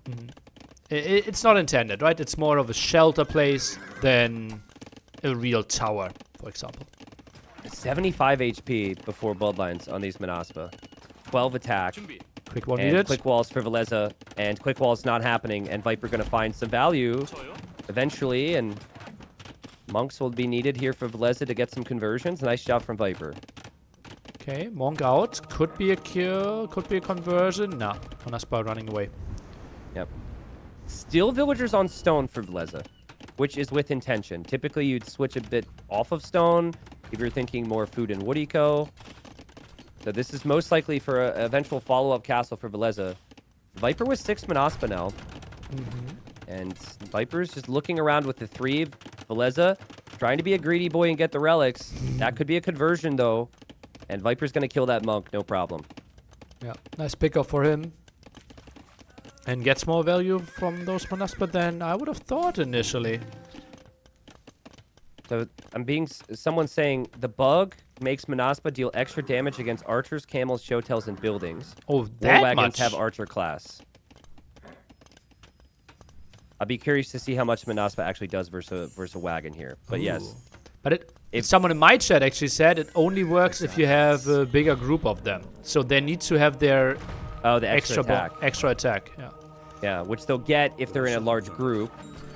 And we're going to see units switch sides here, and conversion happens on both sides, and the Manaspa doing a pretty good job. Monks can garrison, and the snipe happens anyways, but still, I think Viper won't be too upset about how this fight has gone for him here. Yeah, really happy, actually, right? He decimates the war wagon count down to 1, maybe even does more damage there. I think he can't finish off the job, though. Or maybe he can. Remember, Manaspa also... I was corrected the other day. It's not 40 gold, 45 gold. So compared to a knight, much cheaper. And Viper's food eco has been pretty decent behind this. He also stopped the fish booming from happening for Villese. It's only been 3. So Viper with 11 army. It's only 2 for Villese, who wanted to have an army mass, some monks to combine forces and build a forward castle. Look how fast these houses are going down. Yeah. That's the bug. That's the bug. And you can't, like, it's important to not build the castle too far forward. Like, Manaspa could dive now. No, okay. Now it's not possible anymore. But you can't build it in the face of the Manaspa. Yeah. Well, you know, the tricky thing, too, is, like, Viper's not trying to abuse a bug. It's literally, he has to attack stuff, right? It's not like other things where there's other ways to get around it. You make this a war unit. It's just, you know, it's been bugged and hasn't been patched out yet. So I think, like, if Viper were to find an opportunity where he could, like, one-shot a castle foundation because of the bug, I would like to think he wouldn't do it because he's like, that's unnatural. Whereas, like, with the house thing, you can't really help that. Yeah. Also, let's think about it. It is known for multiple weeks now, right? And it has been used in the tournament, in admins. Tournament hosts actively decided to not ban the civilization. Plus, you have 4 bans. So if you feel like you don't want to play it against it, there were plenty of options. Yeah, exactly. It just is what it is, you know? And Viper's like, I got to do something. Doc's going down now. What's he gonna do? He needs to fight. It's a war unit. And the unit is unfortunately bugged. You sound like you said, it's not new. Yeah, you sound a bit like MBL. MBL's feedback on my Laming should not be allowed video. It's a war game. Viper actually leaves the one dock up on 30 HP, which is actually quite nice for Villese. He gets a little bit more food. I think Viper's reacting to the guard tower he sees now. And here come the Manaspa, and there used to be a big ball of war wagons before. Do you remember that, Dilly? Long time These ago. Manaspa get extra attack by creating more units in the same group. You get extra attack for just making more units. There's also damage against buildings. This tower is going to do nothing here. Yeah. Not even murder holds, right? And we'll see Villese dancing a bit, but that tower goes down mighty quickly. Yeah. Maybe Villese doesn't know. Because I feel like a tower is the last thing I'd want to do if you knew that how fast these towers were going to end up going down. Oh, man. This is really rough for Villese right now, but he still has the eco lead. That's the crazy thing about it, you know? He's still in a really good position otherwise. And Viper's going to drop another castle. He's worried about this. Well, he also simply wants to produce more Manaspa, right? Second castle certainly helps with that. Yeah, you get +5. Sorry, +5. You get +1 attack for every 5th cav unit in the group, I think is what it is. So if you've got 10 units, which Viper has here, he's going to have plus... Oh, it says +1 there. Maybe it's I every don't know. 6 The more units units you get, the more attack you get. It's a lot of attack. Maybe it's every 6th unit. Because it's like 5 on top of the original 1.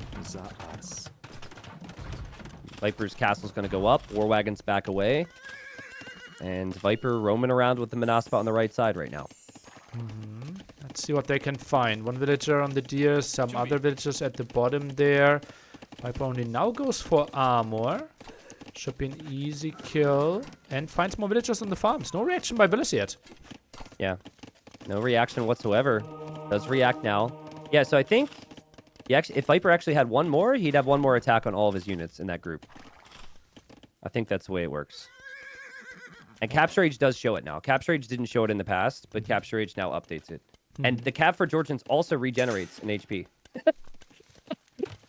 So it's pretty wild. But still, as new as it is, right? And as instinctual as it may be for some people to be like, new Civ, bug, whatever. Villese is up to Imp. He's clicked up. He could make another castle. If he can make Trebs, Nilly, he could take down these castles and then no more Manaspa for Viper. No, that's going to be sick. The question, though, how can he protect those traps? He has 4 monks. That might actually be his best chance. Yeah, that's true. Like, the Trebs could just be completely sniped. Viper, by the way, now has 18 Manaspa, and it's +3 attack. This is before attack upgrade. So 15 attack in Castle Age. And making a stable 4 bloodlines. 15 attack for a 45 gold unit. It's pretty ridiculous. Is pretty wild. And it produces in 11 seconds. Which is like half the time of some other units that are cav units. Villese, not his first time experiencing this. Or not his first time seeing the Civ, but maybe his first time actually Tristan? experiencing this many Manaspa. Yes. Viper could snipe the MTC. Manaspa killed this TC in like 3 hits. It's going to happen. This could be the MTC. It's gonna happen, 63%. yeah. Tristan, hold my hand. I'll try virtually. 1, 2, well, okay, not 3 hits. Lots of hits here. Viper's going directly for the MTC. The monks are on the way. You got to keep this TC up to have a chance of your Villese. TC down. Oh my god. So Imp still going to come in. Villese gets the refund. He gets the resources back. Thankfully, you don't lose the resources, but that obviously delays his timing. And he instantly clicks up in another TC. I'm worried he might lose that one eventually. Viper just needs to run away from the monks and can take out all the TCs. Yeah. This TC, he could get trapped in here, but then he'd kill all the villagers, I suppose. Gonna find more kills as Villese feels like he's not even playing the same game as Viper right now with this unit on the field. Oh no. Clicks in the wheelbarrow. That's optimistic, my friend. What in the world? It's not like this is Imperial Age. This is Castle Age right now. Yeah. He's got 14 units. It is a different game with these things on the field. And, I mean, Wheelbarrow might end up coming in, but oh, so many villagers die there for Villese. And after the conversions, yeah, obviously Viper does not see if there's something researched. That's only something we can see in capture. Yep. Yeah. Imperial Age will come in, though, for Villese. Wouldn't it be something else if Villese still wins this game? With Bracer? It's not unreasonable. Like, and like 10 wagons with a couple monk conversions here or there could be pretty decent. And, I mean, Viper's spending a lot of his food and his gold on this unit right now. What a crazy storyline that would be. Villese still winning the game against all this stuff. Look at Villese. Like, he wants to go imp twice. Look at his resources. Yeah. He just wants to make sure multiple TCs, multiple imps, one of them will survive. Yeah, and he could go help, right? Obviously, this is going to be a ton of attack now. So Viper's going to have... He's got +4 attack. No attack upgrades, people. He's getting attack upgrades now. Yeah. All this attack is simply by making units. Oh, man. And Viper made a lot of units here. It did come at a cost. He'll see Imp for Villese. His thinking will be sniping Trebs nearly. And sniping some more TCs, right? Because now he has 2 more attack than with the last raid. It was 12 plus 3. Now it's 12 plus 5. He should snipe the university, too. Deny the upgrade. I'm not even kidding. Yeah, Chemistry's a big upgrade. Yeah. Take the university first. This is... Oh, no. This oh, isn't God. This is just... a civ you've got to ban, apparently. So we don't have to deal with this.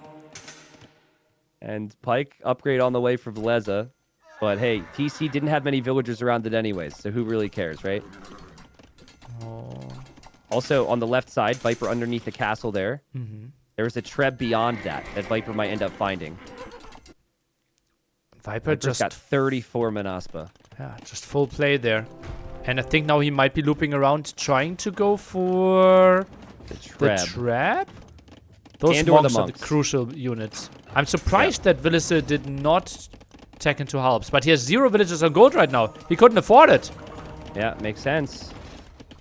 Yeah, and Halb's pretty expensive upgrade, especially when you've been raided like this. Viper's going to take out the castle on the left side. Before you know it, this quote-unquote bonus damage, this busted damage, the bug damage is doing so much, and Viper might understand Villese doesn't have that gold. He's like, make a decision. Defend your gold, defend your woodline, defend your trebs. Which one are you going to do? And Villese just can't defend it all right now. Viper's diving against the monks. Is he? Jumping into the He is. TC is important. He gets some conversions, but if all the monks go down, those Monaspa will not be stopped. Yeah, when you get a conversion, by the way, you don't get the attack that Manaspa had when you converted it. You don't get the +5. Yeah, well, It's- it counts your group. Yeah, You're yeah, right. exactly. Yep. The Viper does not take out the castle on the left. But takes He out all the denies villagers. TC on the right, and it's at 99.4%. And jumps it's at the just gonna front, be Tristan. destroyed. Manaspa on the right and the left of this castle, hoping for the trebs. Villese can't make more trebs if these go down. He's going to lose these trebs. Viper has 125 pop. He's already up 3-1. And Viper is still in Castle Age, but with a 40 eco lead now with this crazy unit. That feels so crazy. Third castle for the Viper. He might not need him. He just needs castles. Just more Manaspa, yeah. Man, I feel really bad. The situation's so awkward, right? Like, it wasn't banned from the tournament, despite the bug being out there. The ban obviously could have been there in the draft for Villese. The pick is allowed for Viper. You got to use the unit and the stats that are available. It's new. It's not fully figured out. Like, it's a weird situation to encounter, you know? But, like, I gotta hand it to Villese that the fact that he's still kind of in this game with the potential to push is wild to me. Oh, he had Like, 14 conversions. That's probably 14 Monaspa. At one point, he had 9 Monaspa himself. Yeah, seriously. And he's just gonna keep doing the same thing here. Viper shows up, and wow, we see the GG for Villese. I think he realizes, and whether or not he knew before about the damage on the buildings, he certainly figured out there. That is insane. Aside from the potential additional damage, you got 12 plus 5 attack on Cav available in the Castle Age, 17 attack, and this new Civ, the Georgians. pretty insane. And it's maybe the first time you've seen Viper in Castle Age, losing a castle versus Trebs, win the game. Yeah, that's so sick. Right? Yeah. Oh, I feel so bad for Villese. But Viper, well within his right to do it. The best unit the Georgians have for sure. And that was the unit he relied on. And I think the early moments there for Villese in Castle Age, honestly, a couple more conversions. It keeps the monks alive. Maybe the wagons as well. Remember that one fight he had next to Viper's fortified church where he lost 5 or 6 of his wagons? Yeah, I think with more wagons and a couple more monks, all other things aside, Villese could take this game. And just wasn't able to keep his numbers alive. Yeah. Stonewall's obviously tricky on this map, right? It is way too open. And castles, it is just tricky. Can he build a third castle, maybe more defensively, where he needed the gold to then take into Halberdiers? Big question mark for me. Yeah, really tough. I mean, I feel like maybe it can't be stopped right now. And maybe that's the example that says, I mean, tournament's almost at its conclusion now, but says to anyone who might run an event, hey, maybe we make a decision ahead of time. We don't allow that to be played right now. Or maybe gets the new patch to come out for the devs sooner rather than later. I don't know. Maybe they're trying to sweep it under the rug. It acts like it wasn't a thing. But yeah, Viper up 3-1 here. And now Les is going to have to win 3 straight to beat the Viper in this quarterfinal. A really tricky task. Ooh, yeah, especially with how the Viper is playing, right? Yeah, even if we don't think about the unit too much, right? Let's just envision Viper played Hunt and did the same with Tarkans, right? Kills all the buildings as well. Very similar damage output against buildings. Less damage output against the war wagons, obviously. Viper still played really, really well. Like the movement, the activity, the realization that he needs to snipe the MTCs now was brilliant. I'm really curious on, like, it really felt like, so you get this feeling as a player over time. And it felt to me like the amount of Manaspa that Viper was able to produce was also a really tricky aspect of that. Because Viper lost his fish. How frequently are you seeing someone go for a unique unit that's Cav and getting upwards of 10 of them on the back of losing their fish? I feel like normally it's like 3 or 4. You add a lot more eco. You consider whether or not you want to produce villagers or produce the Manaspa. It was really nice from Viper and good eco balance, and maybe takes it back to the cost of the unit. Very well played. And you're right. Viper's like playing amazing Age of Empires, and now like you get that out of the way, and Villese has to win on Migration, Enclosed, and Border Dispute. Those are the remaining maps. Doable for Villese. He's good on all those maps, but this isn't Viper underperforming today. Viper's looked really sharp. Yeah. And lots of people questioned Tato's choices there with Georgians, for example, in his draft. High priority as well. Not too many people questioning Viper's Georgians now. Yeah, true. Well, it was, I think, where did Jordan play Georgians? Did he play them on, did he play them on Nomad? I forget. He played Georgians on Four Lakes. Yeah. And he went scouts, and he was never able to get to the castle. Well, literally, it's so funny. No one was talking about the Manaspa or the bug or anything like that, and then we see it, and it's like, it feels like with anything strong, you need one example of it, and then everyone's like, holy crap, I gotta do that. Right? We had it, like, I think round 5 or something. I remember a Gold Rush game. I think Bald? Maybe it was round 4? Okay, so it happened earlier. Yeah, it happened. Like, it was played in this tournament, and people have seen how broken it is. And there was nothing changed, and there were no bans happening. It is accepted to be in this tournament. Yeah, it was discussed by those in power, one must say. Hera versus Balz, and Balz won against Hera in game 1 using a similar strategy. Yeah. Also, Hera lost, I think, 4 villagers before the 11-minute mark against one single scout. Yeah, so it's like same game. Yeah, same game. Yeah, I did see. I actually saw the 4 villagers going down, and I was like, I literally said to myself, because I was busy, I said, okay, Hera loses first game, then wins 3-1, and I think that's what happened in that series. But yeah, I missed that part. Wow. All right, well, recentering here, it is interesting.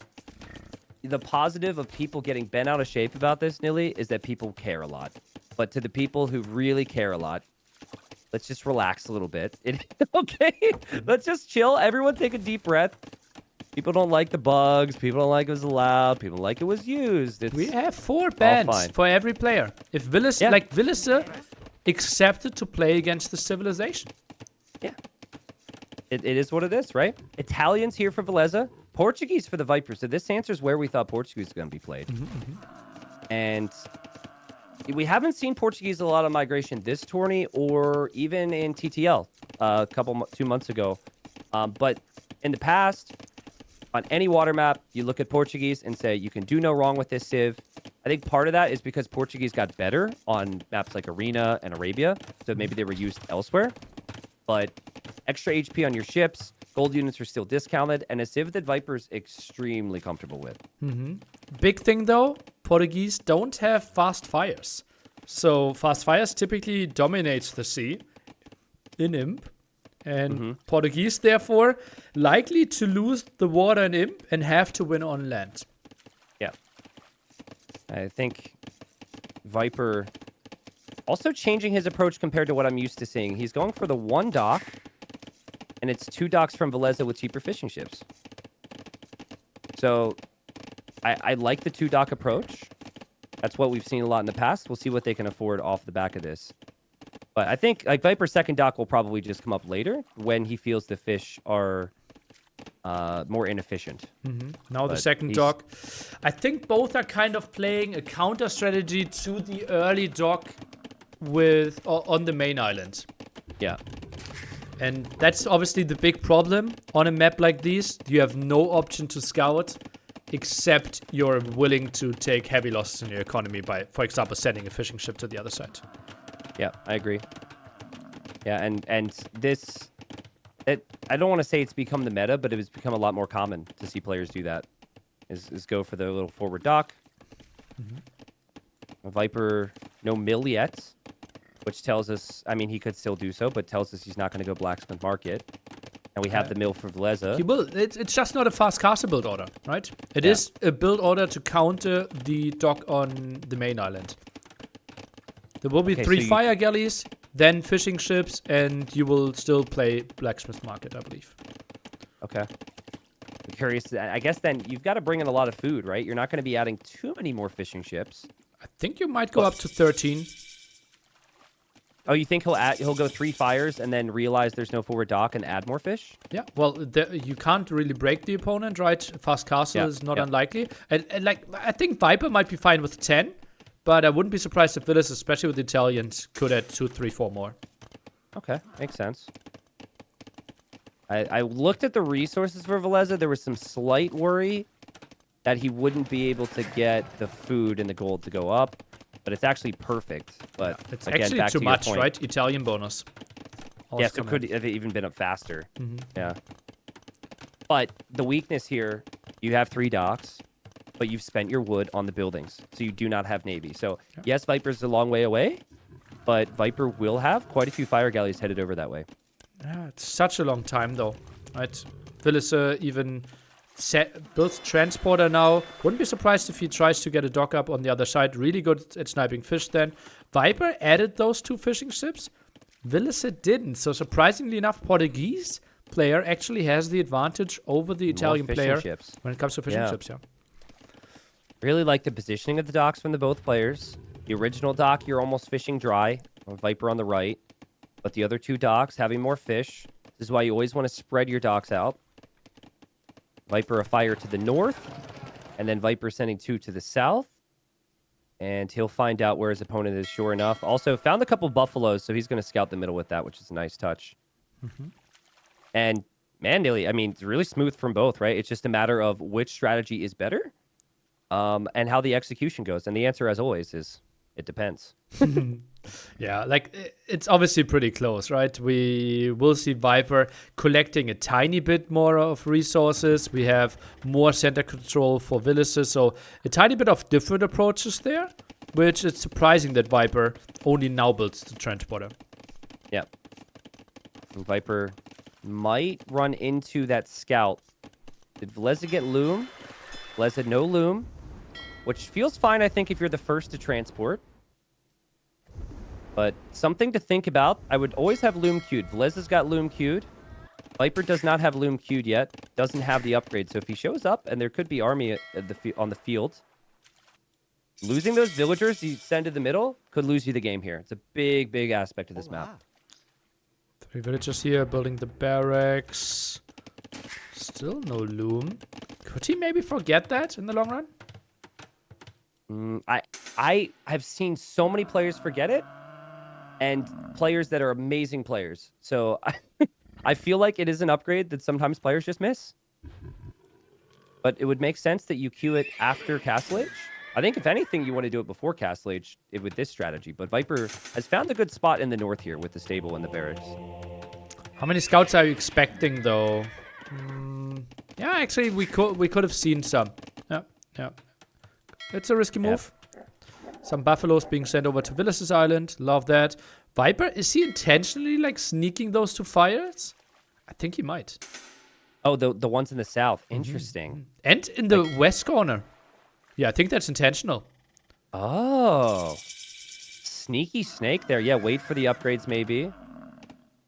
Now, I'm a little surprised that Villese has gone for simply the Spearman Monastery approach, but that's not that crazy, right? You know could be scouts out from the opponent. Getting relics is common. Villese doesn't know Viper's on the mainland with much, but he's going to see 2 scouts from Viper, so knows Viper will have scouts on the field. And now both players are going to be upgrading their ships and looking for damage, but nice snipe there from Viper. Viper kills the scout from Villese. He's up 3-1. Really sharp unit control there from the snake. Yeah, really nice. And did he still not? Okay, no. He has the War Galley upgrade. And now he's sending in for the fish snipe. And that could easily be 5 dead fishing ships here for Villese. Oh, that is so good. That is so good. Now, he's just missing it, though, Viper. He's just missing it. And he's going to run right into the Navy from Villese. Oh, that's so fortunate for Villese. Oh, so fortunate. Yeah, because, I mean, that play was just sick. Viper gets 1, but loses the ship in the process, which is not the trade he would have wanted. The other side just missing a fishing ship as well, but it's just tiny little moments, and the Lightcap deny the TC! No way! How? I guess it wasn't completely walled, and of course, Villese is reacting to these sneaky fires. Just goes to show you've got to make your opponent work in all these different ways, and now that the TC has been denied, Viper has his completed, and Villese is going to need a whole lot more control on water now, as he's going to try and kill the fishing ships here, Nilly. So there's some potential for him. Oh, Demo goes in for the transporter, but won't find the kill there. Whoa, questionable move. Maybe could have gone for the fires instead. Honestly, again, a situation where I'm not even sure he chose to do that, right? Like, there's so many things happening. He has the docks at home. He has his navy on the front. He has to send another villager into the transport. It's very likely that Demo just kind of went rogue there. Yeah, because he looked away. And that's that. Anytime you see this map, you have to remember that we cannot properly show how awkward it is to multitask at this level. Yeah. Just look, for example, Villese's transporter.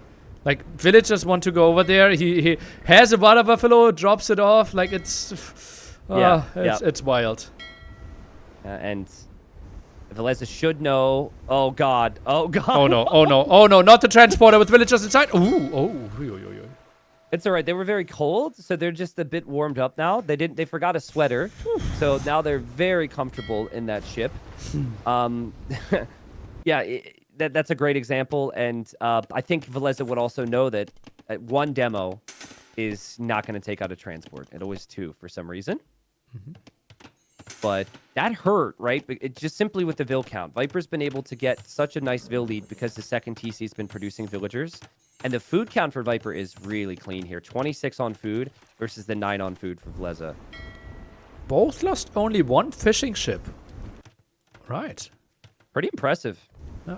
I do like how Viper has shifted his fish further and further away from the side Villese seems to be coming in on, but Villese will be coming the other direction. Viper could kill so many ships here if he notices. On the right. Fish are more towards the north for Viper. Villese's headed that way. This would be Demo right. Perfect timing for a demo.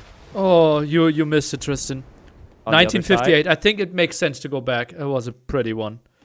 All right. Enough well, there's going to be another. there's going to be another demo in like 20 seconds. So I'll show the demo and then catch up because I'm sure, oh, that was a pretty one. There's going to be another demo on the other side soon from Viper. Villese is desperate, Nilly. I think I'm at live time. Mm-hmm. And nothing happened at the left side. And nothing Control happened. was short, Okay. yeah. Well, Viper's got a monk there as well to maybe get conversions, and it just feels like Viper could just steamroll this from here. It's so smooth. He's got 2 relics already. Lightcap found the new TC from Villese. So active with Lightcap. I love the Lightcap edition. That's no secret to you because we've talked about it a lot. I think it offers a lot here on this map. Yeah. Obviously super fast unit, great against monks, and Viper with his 11 fishing ships simply floating a lot of wood, so makes sense. Food. Yeah. And resources will continue to climb for Viper. It is cheaper, though, for the Italians to get dock technologies and to go up to the next stage. And Viper has just played this pretty smoothly. I'd say the next aspect, the next piece of this very complicated migration puzzle would be a castle. And oftentimes, if you have map control with Lightcap, you're going to want a castle forward. And that hill was just made for a Viper castle right there. And that's why Villese might be building the house there. He wants to maybe block this one off. But I'm not sure how much HP he will get on that house. Yeah. At least, like, having the house there would give you a little bit of knowledge and vision if you completed it. I don't know why Viper's letting the villager live. Kind of weird, right? But Viper's going to kill the villager anyways, drop the castle, and oh, man, it feels like you have to stop this castle. That is such a good castle. Has 2 monks. Those spearmen won't do much. I think the monks of Villese should die or at least jump into the town center. 2 monks down. This is looking good for the Viper. Yeah. Super smooth today, Nilly. Like, just the timings. Right? Like, there have been times, right, where, you know, Viper, maybe fatigue, maybe the cleanness of his builds, you know, the transitions, the timings haven't been there. This has been peak Viper today. So good. So clean. Villese is playing amazing, but it was really just comes back to the Lightcap denying the TC that really set him back, and Viper's had even more fishing ships than the Italians this entire game, which is crazy. Mm-hmm. And I said it, right? I expected people to add more fishing ships, but that's not what Villese did. Viper squeezed in 2 more, and, well, those 3 fishing ships have been fishing for what feels like 14, 15 minutes now. Yeah, agreed. So, in this position, you know Viper's going to go imp. If Viper's an imp before you, you're in big trouble. You got to try and go up. That's what Villese is doing. He'll have the stone for his own castle. You're still thinking about your bonuses here and feeling like, I could potentially be imp faster because it's cheaper for me. So, if you think that way, your castle's pretty close to where Viper's castle is if you're Villese. I think that's kind of one of your winning conditions, yeah. If Viper's up to imp earlier, it will be so tricky, but how close can you build it with 3 organ guns on the field already? Yeah, I agree. And it's so tricky now, and Viper just completed all the steps. He got all the timing right. Everything's been super smooth. And we're going to have Villese consider a condo landing. I actually like this. We've had players in better positions never consider a condo landing. I think him getting, well, squires and getting infantry at least indicates condos. I don't know if the landing's a possibility, but... I'm not sure if squires is the most important upgrade here, but yeah, certainly the armor. Hey. Hey, come on now.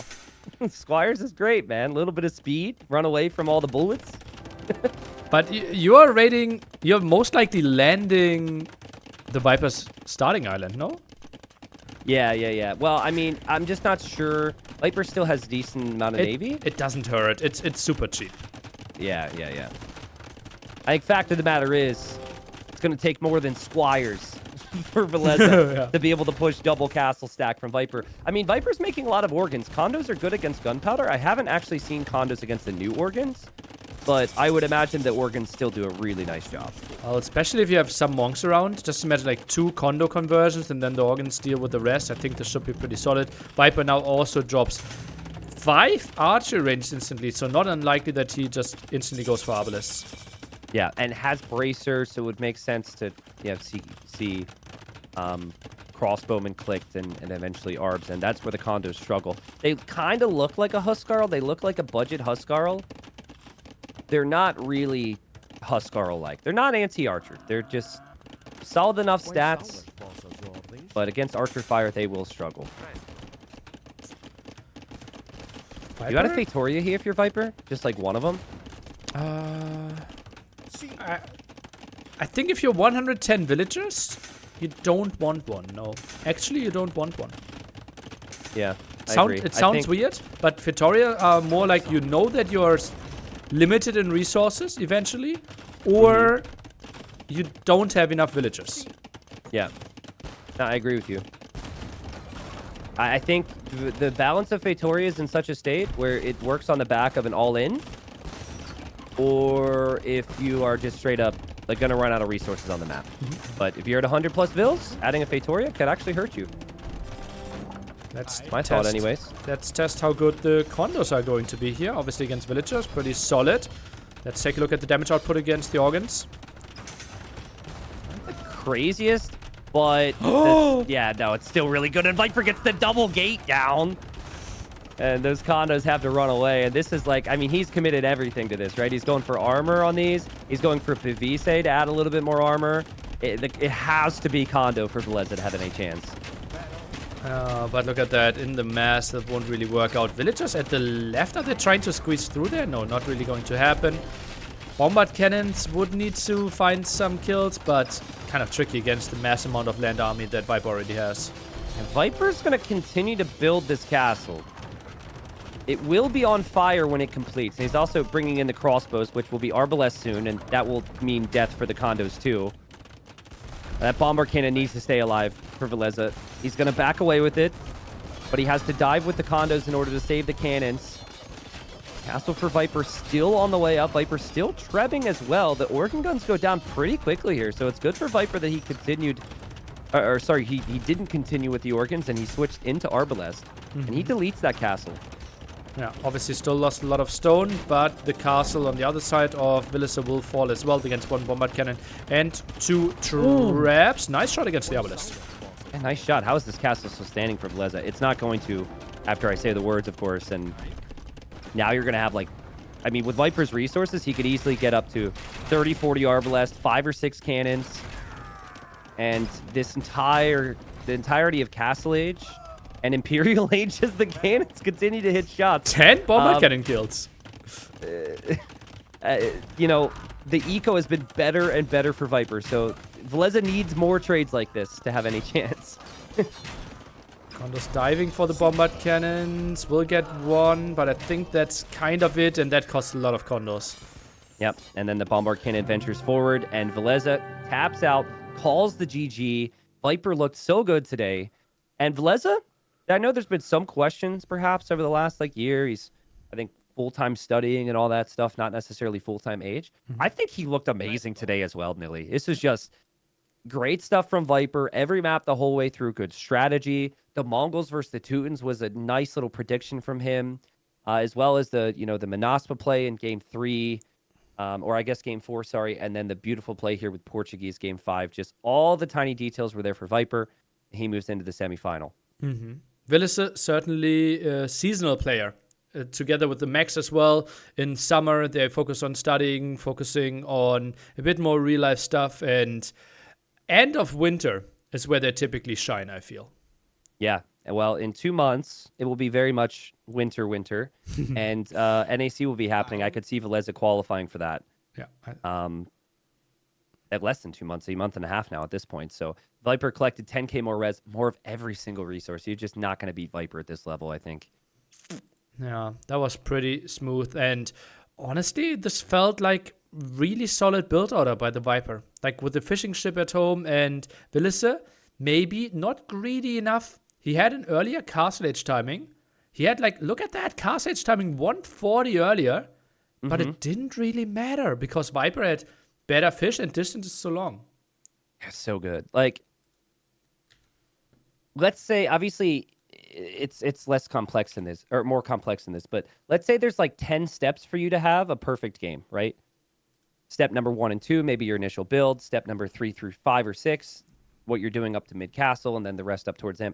Felt like Viper was hitting every step today. The light cav addition, the villagers hitting, getting the TC up, denying the TC, killing some fish, defending his own fish. How many fish did he add? Did he get the relics? Yes. Did he do that? Like, this is so good. And oftentimes, I'd say that, like, Viper hits those peaks maybe a little bit later, even the last year or so, right? Like, hits the semi, hits the final, then he starts to hit his stride. But I don't know how much time he's been putting into practicing, but it certainly paid off here. And he looked like he'd played these settings a million times, and he was ready for what Villese had for him today. And that's an expectation we have on the Viper, right? That he could hit all those steps all the time, but it doesn't always happen for all these guys, and it did today. Good stuff. He said that moving to Twitch will make him a better player because he had so many hours to fulfill on his Facebook contract that he couldn't put in the hours for off-stream practice. Yeah. I didn't know that he had said that publicly.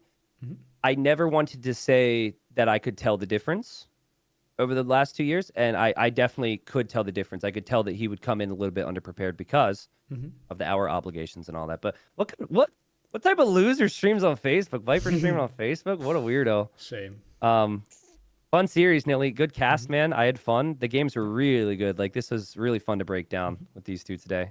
Yeah. Okay. Then thank you so much, and see you around. All right, man. See ya. When I got 3 relics and had a great economy, I feel like it's really hard to lose from there. The sim matchup is just good for Malay, I think. So crazy mind games here. You were thinking already about everything, because then if he was doing that pick, then maybe you, instead of Mongols in Lambantes, were picking Romans. Probably because since you saw that Teutons was going to be, Mongols, another comfortable game for you, because in the late game, how you kill the Mongols with the Teutons. Yeah, but you have to get to late game though, and it's not easy. I felt like my eco was a bit all over the place, so I was a bit worried at times. But I felt like he didn't have enough power, like firepower in their castlage to kill me early on. So I felt like as long as I just get the economy, get a castle or 2 up, I should be fine no matter what, because then I can get Mangudai out, use the mobility, and yeah, Teutons really suffer there. Although I think he did a pretty good job with all the skirms. And I'm not sure how the economy was, but yeah, as soon as I started getting some serious raids on his economy, I felt very, very comfortable. And I don't know if I want to talk about the Nomad map. I mean, we passed the ball. We passed out to the last game because I'm gonna make the question, because I'm expecting some answer. How you can stop those actual Monaspa? Well, I'll do what Villese did. But it doesn't work. Doesn't work, right? Okay, doesn't work. You know that you killed the Imperial TC, right? Yeah, that was the plan. I knew he was up, so I wanted to make a segue around, pick up his TC, and play from there. Okay, you didn't pick again. You'd only pick one time, because it was, then he put it in the middle and so on. We have seen also Georgians losing, but getting into that stage, is there something that can be done? I was talking today, maybe he should wall the map, because he got time. Did you master those units? He could have walled and avoid those ratings, because he got castles all over. So he could have walled the map, baby. He could, but I mean, like with those units, we can probably just kill the walls, right? So also, who knows?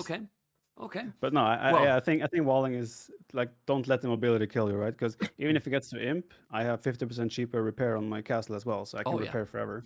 So, and I can just stay in castleless with a broken unit. So yeah, it's like that was the game plan. It played out exactly how I wanted it to. Yeah, it's just a broken unit right now. Yeah, it is. And migration, Portuguese better than Italians for you?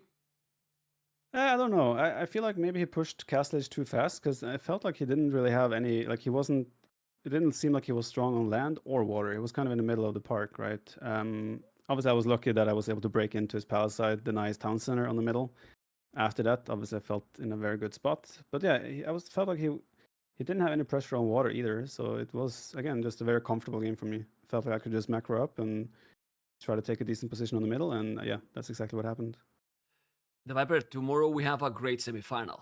It's a great team mate that is always, probably motivated, but also heartbroken if you, well, one of both lose, because you are friends. But the motivation should be on top there, right? Against Tatot, how he has played today. Did you expect it? I don't know if you were watching, because you were probably preparing, but 4-3 against Ito, 3-2 also, like Jordan yesterday, but today in Tatot won. I mean, feelings about those matches and the level in the tournament as well. Well, Cital did a really good job there. I was surprised. Obviously, I was expecting Tato to win, but it was pretty close, right? I think as well, like even that set, I watched a few games. If Cital did the last armor upgrade in the first game instead of Elite Eagle Warriors, I think he would win, right? So, Yeah. such a tiny change could have won him the game. So yeah, Cital really came to play and he did an amazing job. But yeah, Tato made it through. So I don't selfishly, I probably would have preferred Tato losing, like very selfishly, because I hate playing against my teammates because we all know what each other wants to do, right? But yeah, it's gonna be fun. It's gonna be a lot of mind games because again, I know where he wants to use what saves and he knows where I want to use what saves. So it's gonna be tricky. So you don't know what Tato said in the interview. I do not know what he said in the interview. No. Do you want to know, right? And he said exactly the same as you. Oh, okay, makes sense, right? But he said that playing against you and winning against you, it will make Phil more motivated. It will be like, is that second feeling that against you, he knows you more, is the teammate. He said, well, probably for me, is better that Villese win, but winning the Viper is an extra motivation. So tomorrow is going to be a great series for sure. And, well, congratulations, the Viper. And tomorrow we expect to see the best level for both. That's going to bring an insane series for sure. Yeah, thank you. I hope we both can deliver a great set, right? Maybe it will go all the way and be great games. Let's hope so. Thank you very much. Well, I never tell you because, we have been talking a lot, but a lot of people support you. So if you also want to say anything or whatever to those many people, and a lot of people that is cheering for you, you can also tell whatever you want before we go. No, just massive shout out as always for all the support, right? I feel it. I see comments all over the place. So very thankful for support, of course. And yeah, big shout out to you as well for hosting the tournament, Raw Rainbow behind the scenes. The tournament is running very well as well and having a lot of fun. And yeah, now the goal is just to repeat what happened last tournament. So we'll see if we can make that happen. He's the current champion. If you don't know, guys, he's the current champion from Warlords. Tomorrow, more and probably better, the Viper. Congratulations. Take care. Thank you very much. Goodbye. Bye-bye. Guys, this is the Snake, the Viper. As you can see, that Membtv, the host of the tournament. Give him some love if you enjoy the tournament and the interview.